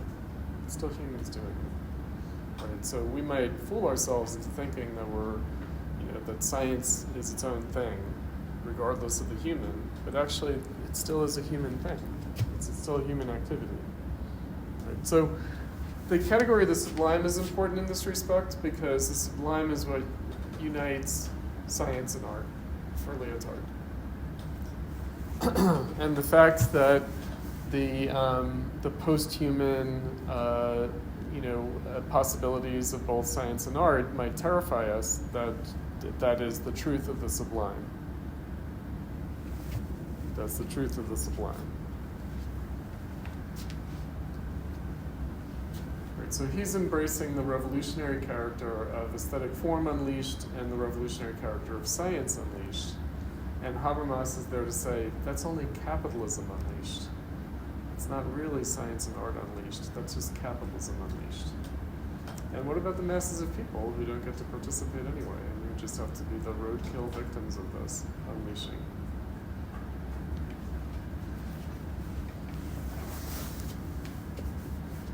It's all well and good that science is, exploring new things, but what about the people who just have to live with the consequences?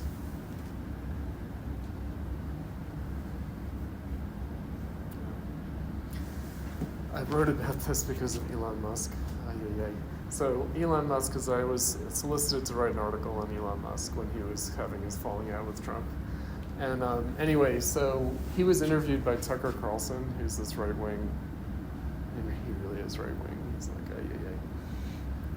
I was almost on Tucker Carlson when he was at Fox, because he was interviewing dissident socialists, and so they began the process of having me on the show, but then they decided against it. He kind of stopped doing that. So around the time that he stopped kind of having socialists on. But anyway, he was interviewing Elon Musk, and Elon Musk was talking about AI, and he was saying that his fellow Silicon Valley tech bros, that he was like, oh, the problem is that they don't care about humanity. They only care about AI. Like, they want AI even if it's at the expense of humanity. And then he had this funny way of putting it, which is, he's like, but we are humans, so we should care about the humans, shouldn't we? It was like one of his autism moments or something. It was like, oh yeah, I'm human, right? Did you guys see, he was on SNL, he was on Saturday Night Live, and he that was his public coming out as Asperger's syndrome. And what he said is, people want to know what that's like, and he said what it's like is running human in emulation mode. Right? So anyway, but there are actually people out there who are just like, who cares what happens to humanity? We're producing artificial intelligence, and that's more important. No, that's capitalism. It's not artificial intelligence, it's capitalism. That's what it is. It's just capitalist automation. It's just the next stage of capitalist automation. It's not some transhuman intelligence, no. No, it's not. It's just alienation. That's all that it is. It's capitalism. Right? So that's Habermas's comeback. And that doesn't have to mean just restoring a kind of quaint bourgeois humanism. It doesn't have to mean that. Right? Although it seems like that's the only alternative. All the way up to including, the right wing who wants to restore bourgeois humanism by restoring religion. Right? It seems like that's the way you restore kind of dignity of humanity, is that you go back to religion. Right? That doesn't quite work either, though. But they tried. They tried. Right, but do you see the tension there with Lyotard and Habermas? It's kind of like, Okay, what are the stakes here? What is it that's actually happening? What's the real character of this? And we are 45 years later. Yeah, 45 years later, we can pretty much say what happened after 1980, after these guys were writing. It's not like we've transcended capitalism. No, not in either sense, not in Lyotard's sense or Habermas' sense. All right, let's take a short break. Let's take a break, and then we'll come back and do the con. All right, so before we move on to the Kant and Foucault, I wanted to just make a mention of something from the Lyotard that we didn't touch upon, and that is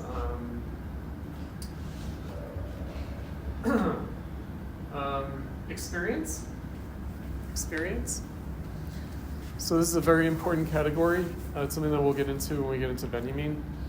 So it is a Kantian category of experience. So experience, so it's subjectivity, subjective experience, but also it's experience, it's transformative experience, meaning what makes experience is that it transforms the subject. And that's what he's talking about, the dialectically totalizing experience.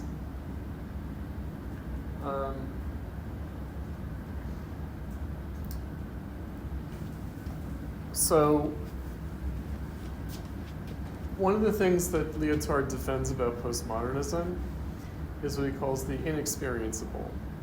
Right? So it's there's actually a phrase of Benjamin's, not from something that we'll read, but from something that he wrote. The Task of the Translator said that no poem is meant for the reader, no painting for the viewer, no music for the listener.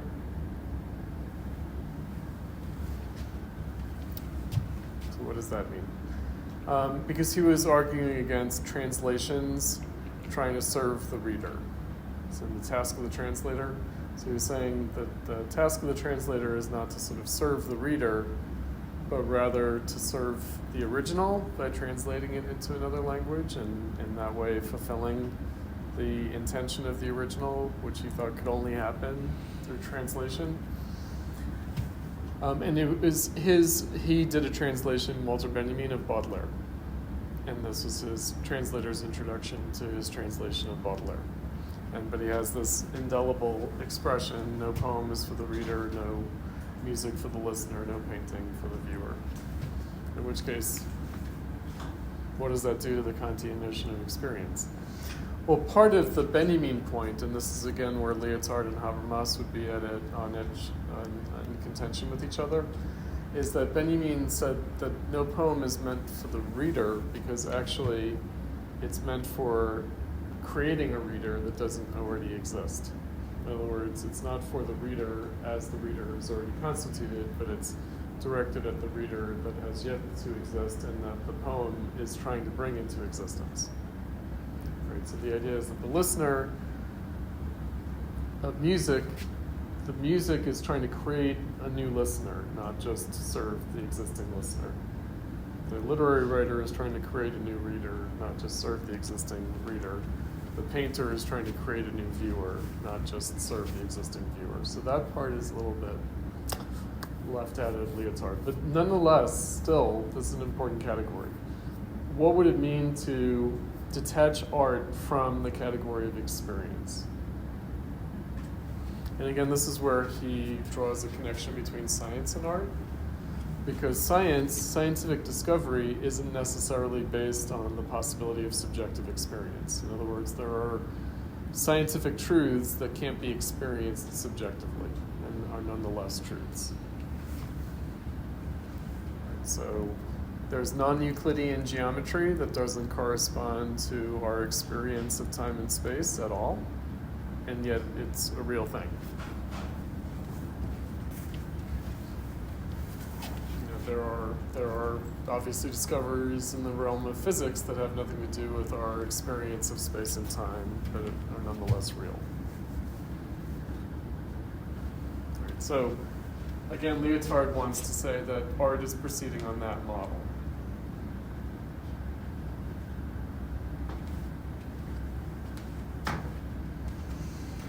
All right, so let's bring it back to the bourgeois, and that's Kant. So we've already talked a little bit about Kant's philosophy, but I just want to quickly go over Kant's philosophy and situate the essay that we read on what is Enlightenment within his greater philosophy. So we've already talked about the beautiful and the good. All right, so the flowers of evil with Baudelaire suggesting a new relationship between morality and aesthetic judgment, and new relations between what were the ancient virtues. So the ancient virtues, the true, the good, and the beautiful, provide the categories for Kant's three critiques, which the first critique is about what he called the faculty of understanding, second critique, the faculty of reason, by which he meant practical reason, and the third critique being the critique of judgment, by which he meant aesthetic imagination and aesthetic judgment. So the question is, whereas the ancients treated these as virtues that were eternal and unchanging, and that had a divine origin. So what made the true true, or the good good, and the beautiful beautiful was precisely their eternal character, their unchanging character. So what is true, was always true, and will always be true. What is good morally, practically, in the sense of moral practice. What is good, was always good, and will always be good. And what is beautiful, was always beautiful, and will always be beautiful. Kant, as a modern critical philosopher, so we were talking about that with Robert Pittman last week, that everything hinges on this revolution with Kant. What Kant recognized is that actually these things change. In other words, the truth changes historically. So what we consider to be true now is not what people used to think of as true, and in the future people will have a new and different truth than the truth that we have now. Nonetheless, Kant said that doesn't invalidate the category of the true. Meaning, actually the truth of the true is that it changes, which completely violates our notion of what truth is. Because if the truth changes, how could it be true? No, actually that is the truth of the truth, is that it changes. Now why is that? Because it's not divine and eternal. It's not outside of us, but it's these categories, the true, the good, and the beautiful, refer not to the world or things in themselves, but to our subjective faculties. Right, so the true, the good, and the beautiful have no reality other than subjectively. That doesn't mean that they're not real, however. It doesn't mean that they're not real. Just because they're subjective doesn't mean that they're merely subjective. They are nonetheless real. And not only that, but they change, but not in some random manner. It's not like, oh, they just change. We change them. So we create new truths, we create new moralities, we create new beauties. That's the point. So it's our doing. So it's actually, these are our faculties of freedom.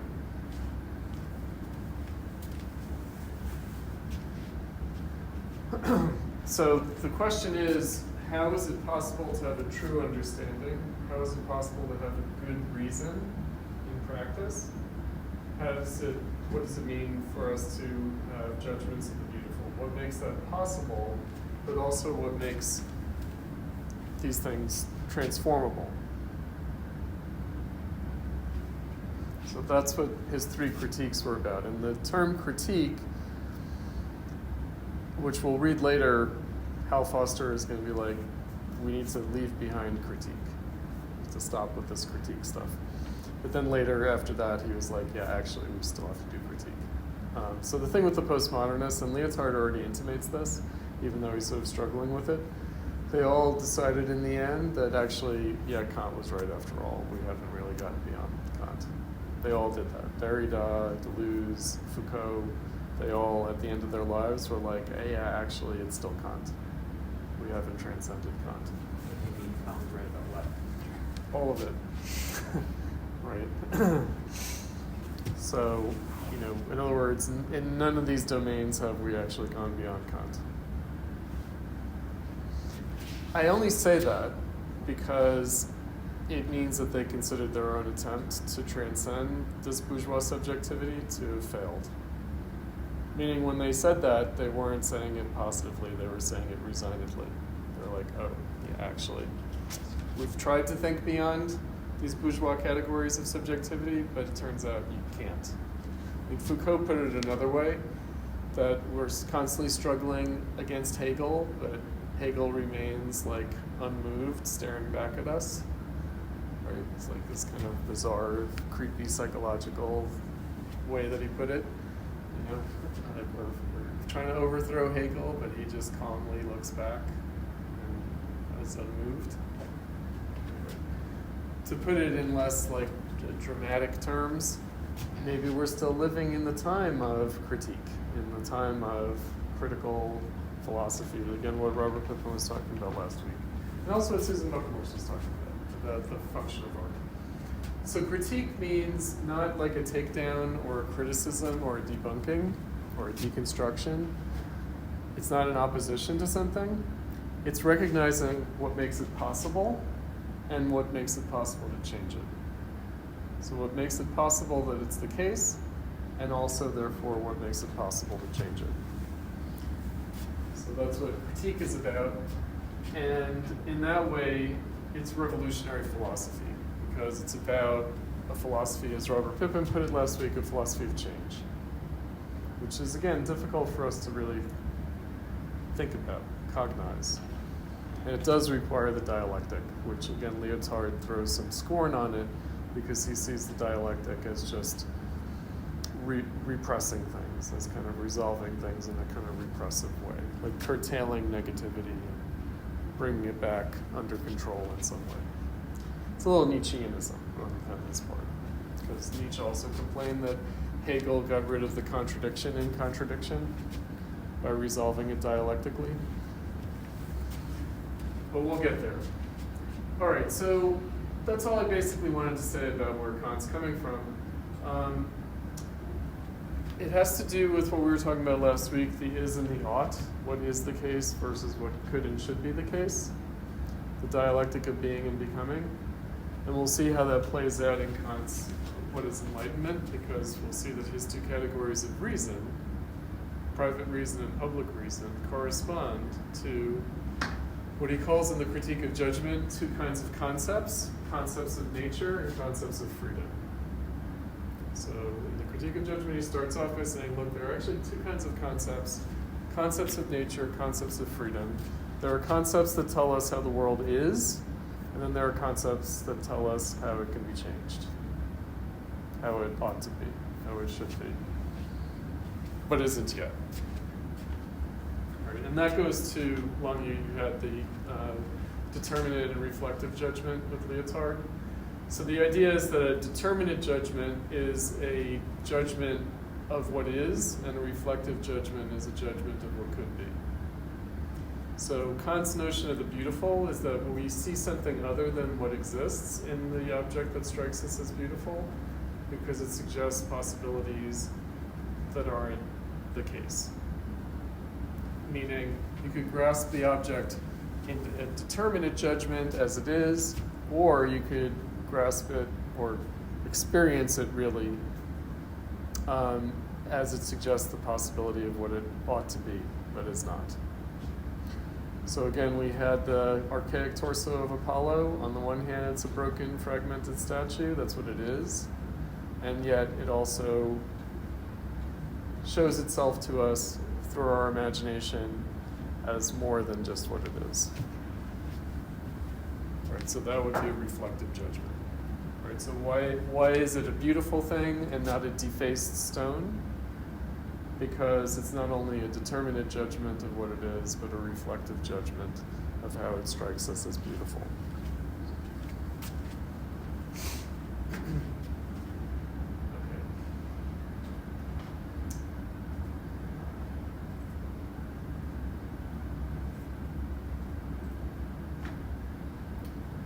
So,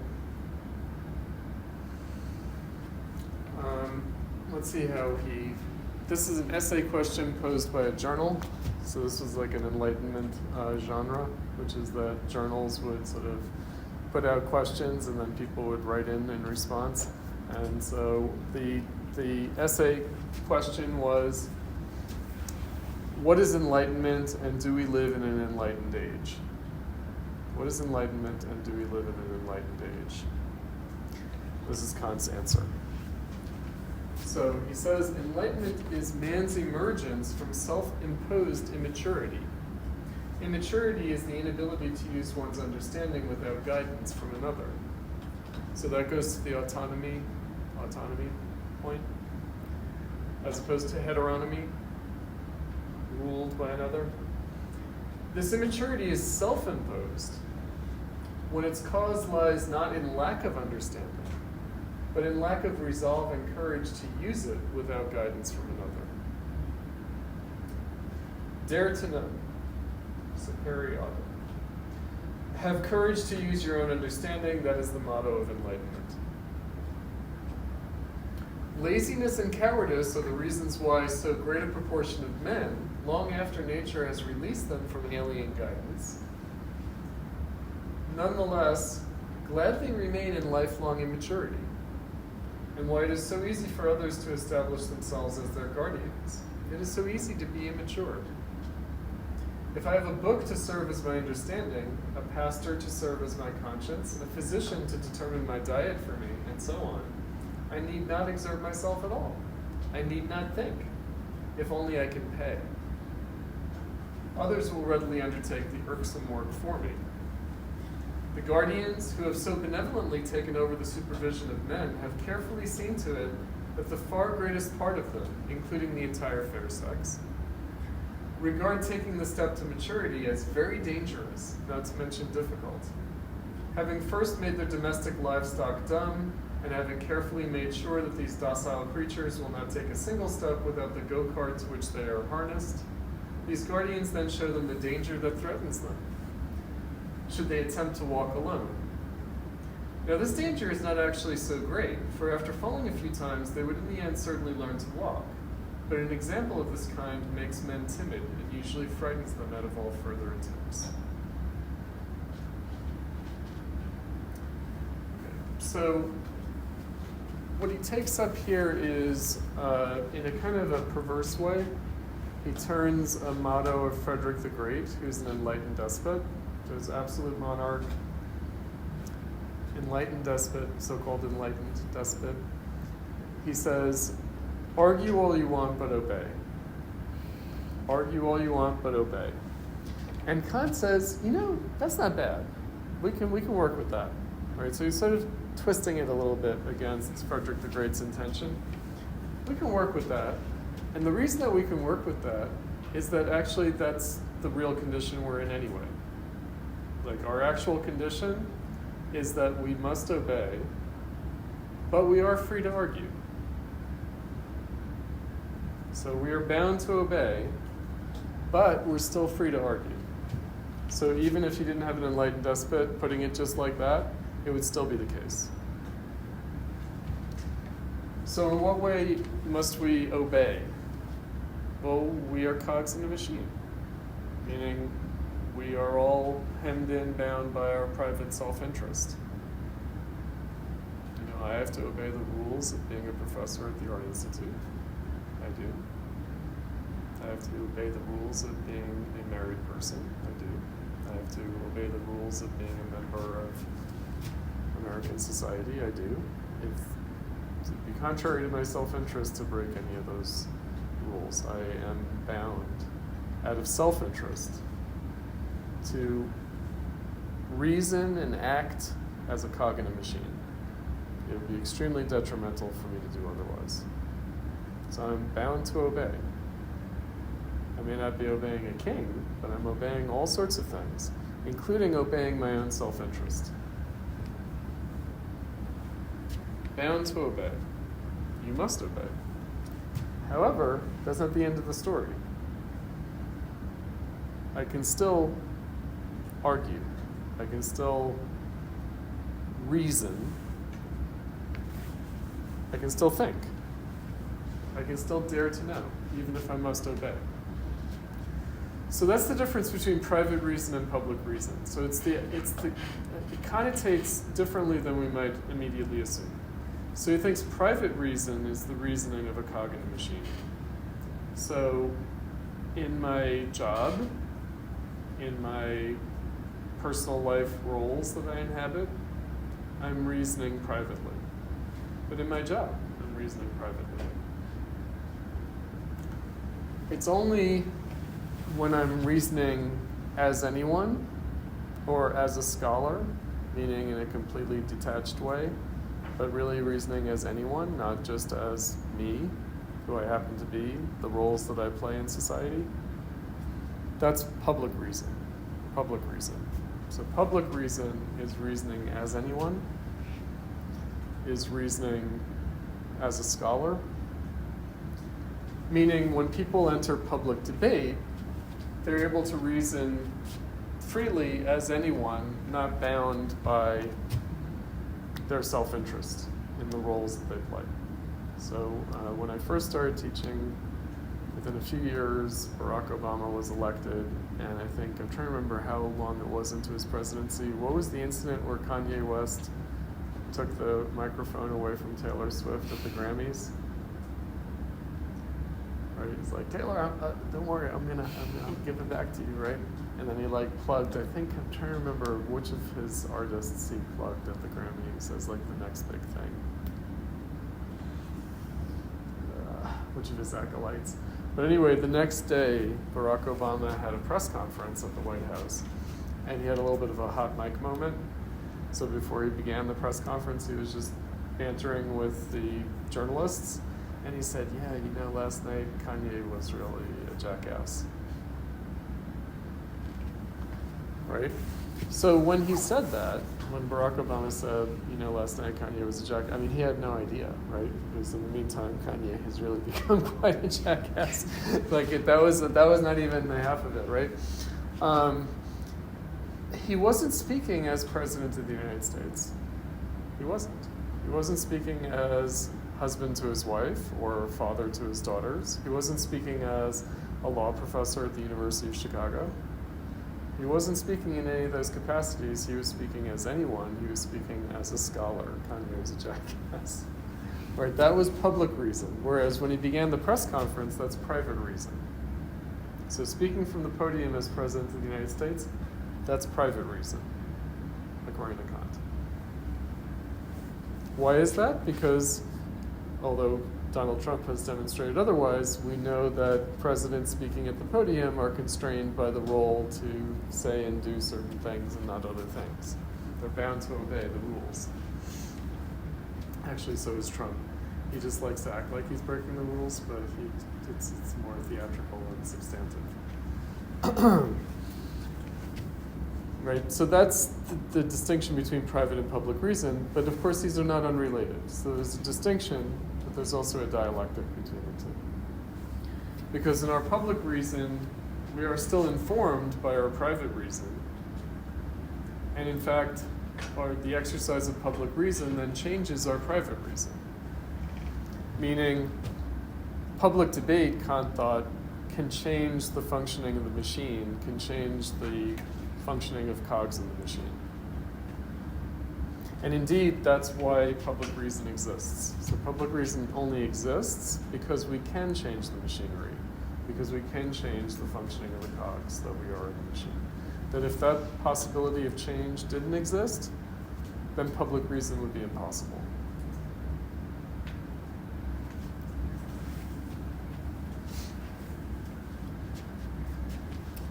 Now, art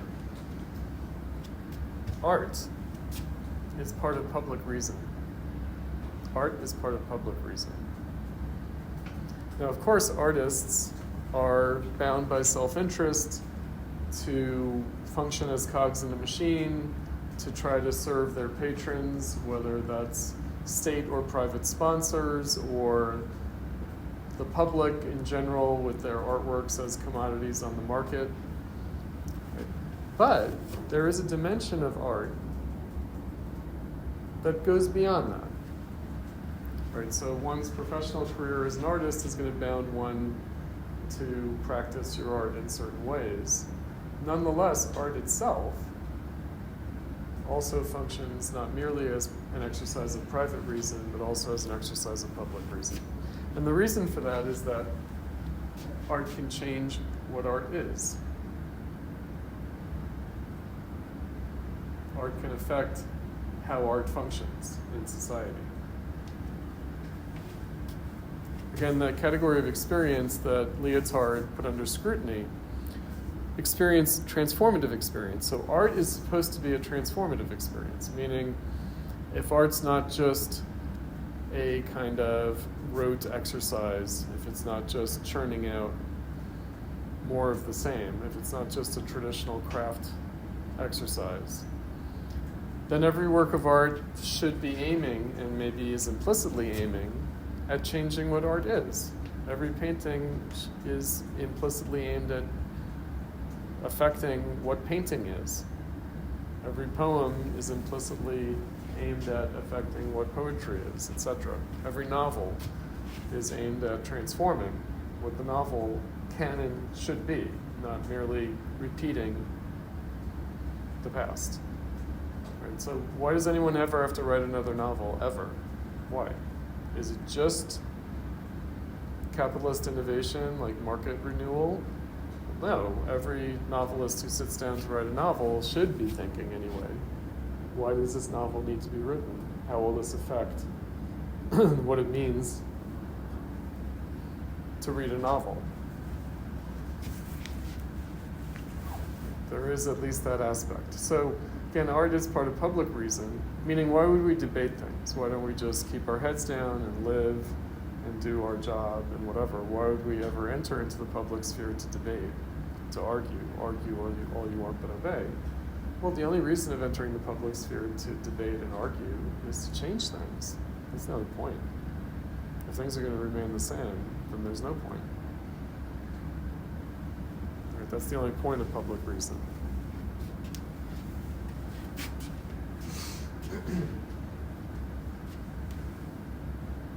Right, so Habermas was fulfilling very much a Kantian imperative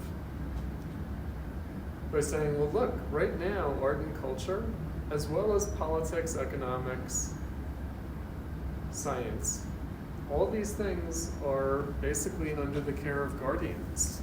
They're under the care of a regime of experts. They're under the care of guardians.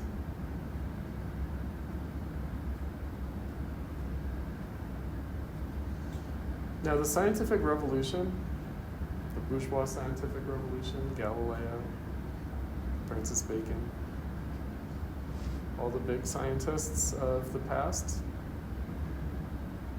they had to act against the guardians. They had to act outside of the craft disciplines, the guilds.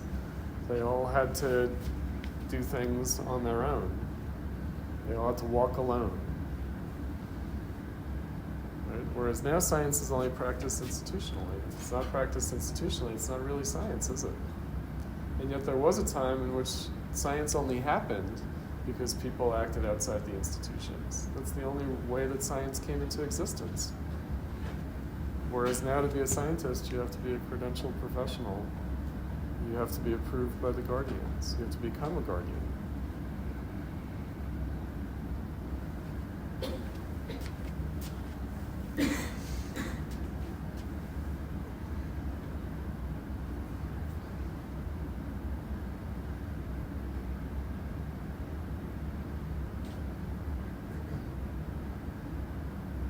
So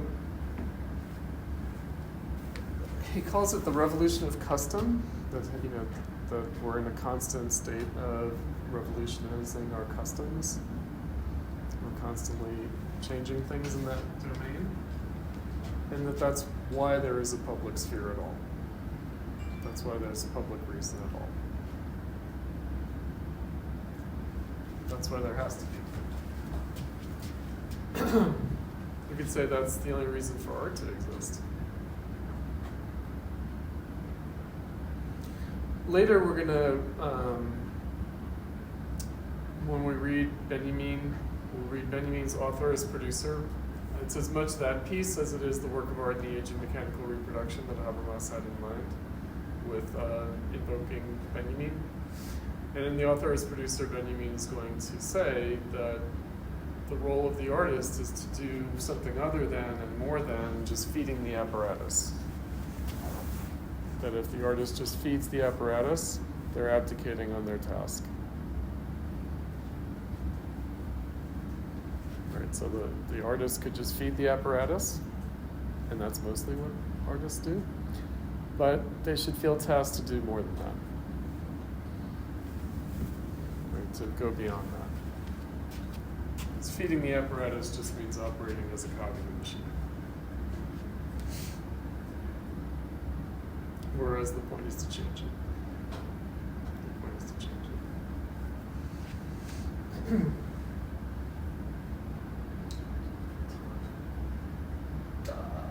We're really running out of time. We're actually running out of time. Spent a lot of time on the Habermas and Lyotard, which was good. We needed to.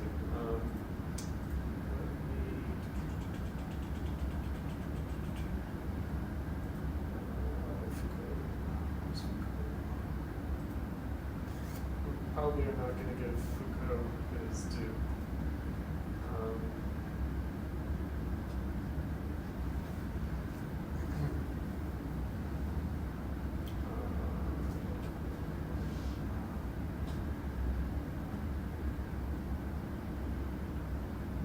right, Mom, you don't have anything on Foucault. I did say something. Okay. Oh, yes, you did. That's right. That's right. There you go. That's right. Part 2. Okay, sorry. I was like, wait, I thought there was something. Okay, there it is.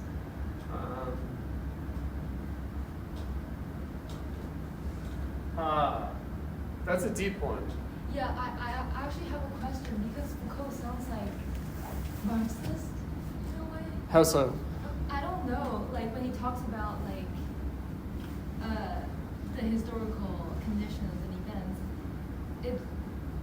it's practical and it really sounds like the materialist approach. But I thought he broke up with them or something. He did. Yeah. Later we'll be reading, when we read Roland Barthes and Foucault on the author, he's gonna have a special rancor about Freud and Marx because they're the initiators of master discourses. Anyway, but he's Marxisant. It's not like he's like anti-Marxist exactly. I mean, he is, but we can kind of leave that to one side. But really, I think that what you're talking about is something else. So, the universal necessary versus the particular contingent. Okay, so part of this is Althusser, who we will also have a little cameo appearance by Louis Althusser, another one of the French fries, but anyway, who is kind of anti-Hegelian, right? He's anti-Hegelian, so But isn't he a Marxist? he's a Marxist, but he's an anti-Hegelian Marxist, and so he's the one who's responsible for raising contingency. In other words, historical contingency as opposed to historical necessity. So like I said, this is a deep one, and we might not be able to give it justice right now, but let's at least register it as like an issue, which is how do we understand historical events? Are historical events to be understood only as universal and necessary in character, or can they also be understood as particular and contingent in character? Now, interestingly, he ties this in with modernism. Right. So again, it's like Lyotard. Foucault has this sort of two souls of modernism, and it's what he's sort of taking up from Kant, but also disputing in Kant, which is the modernism that aims at like the necessary and the universal versus the modernism that aims at the particular and the contingent. So we looked at Baudelaire. There's another modernist poet who was also an important art critic in a slightly later period, one generation later, and that's Mallarmé. I think that we will be reading some Mallarmé. I'm trying to remember if we in this class we may not. On the Impressionists. Mallarmé famously wrote a poem called "The Roll of the Dice," and it's a free verse poem. Right, so it's part of modernism in the sense that it's breaking with traditional rhyme and meter. And he's building on Baudelaire, who also had this idea that the work of art is like a game of chance. It's like the roll of the dice. Right, so how do we understand the roll of the dice with respect to an event?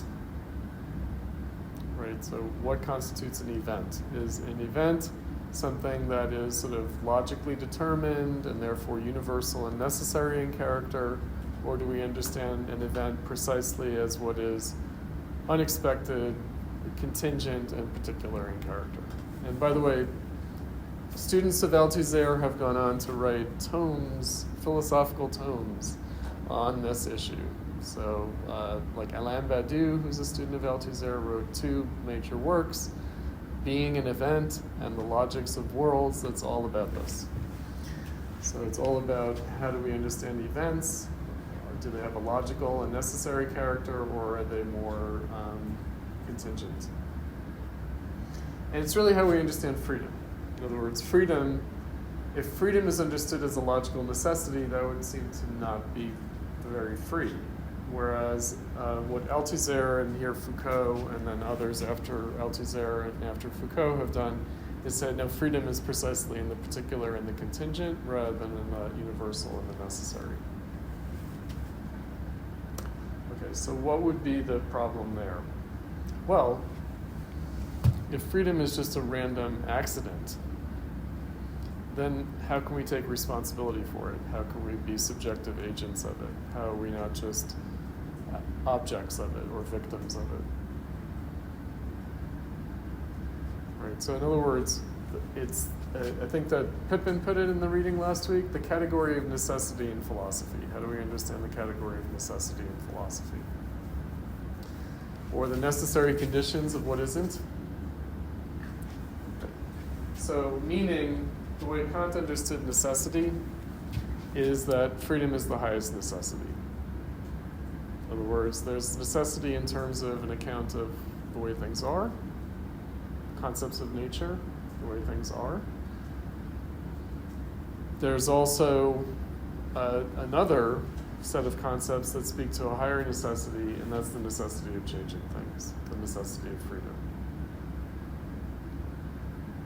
Right, so that would be the distinction between the natural and the historical, or the natural and the spiritual. It's a complex question. I don't think that he takes up Hegel in this one, Foucault.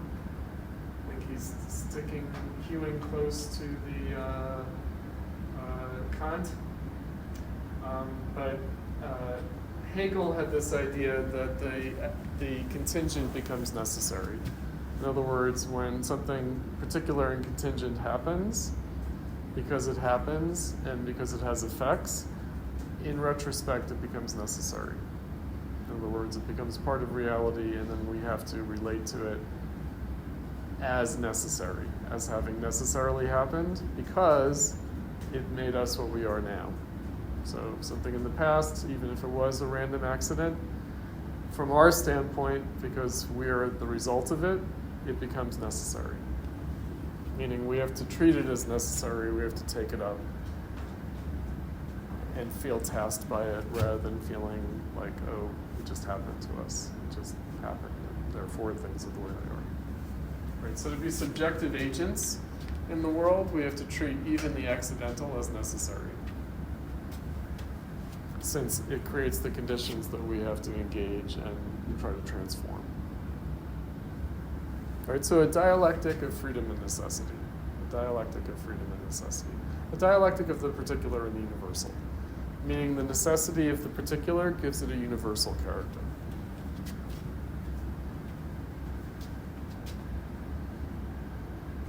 Right, so it's not that these things are just counterposed to each other. They're not simply counterposed. In fact, they only make sense relative to each other. Particular and universal. Universal makes no sense if there are no particulars. The particular makes no sense if there's no universal. Similarly, freedom makes no sense if there's no realm of necessity.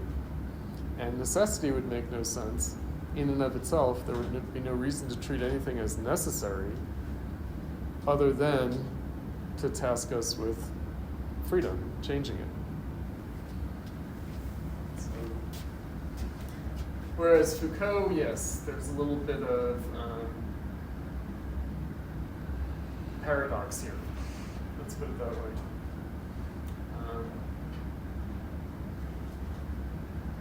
I'll say one last thing and then we have to end because we're going a little late. And that is, he distinguishes between science and enlightenment. He distinguishes between science and enlightenment. So he says that there's too ready an identification of science and the Enlightenment, whereas in fact they might have slightly different principles and logic to them. And also following from Althusser, he talks about Enlightenment and humanism being two different things. So if Enlightenment is seen in humanistic terms, then that would distinguish it from science. If science is understood in two humanistic terms, that would distinguish it from the Enlightenment. So he prefers Enlightenment to humanism because he thinks that humanism is too unwieldy. Humanism naturalizes what needs to be interrogated. So humanism naturalizes what needs to be interrogated, and what needs to be interrogated, he says, is the humanity of the human being. Meaning we can't just assume it. We have to sort of be able to interrogate it. And so that's why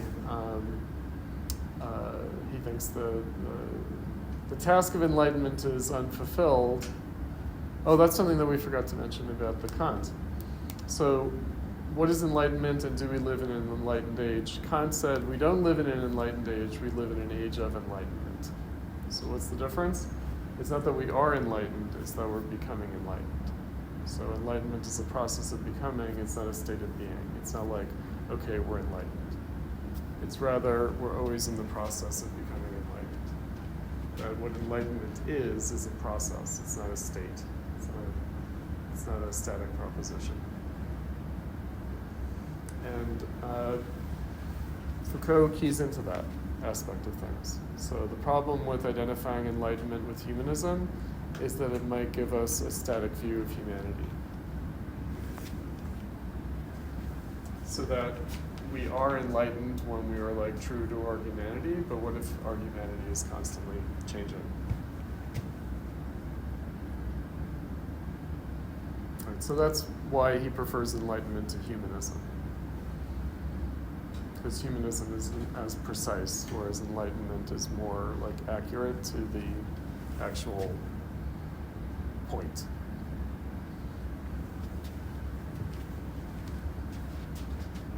Because we can't assume the humanity of the human being, but we have to see it as a process of becoming.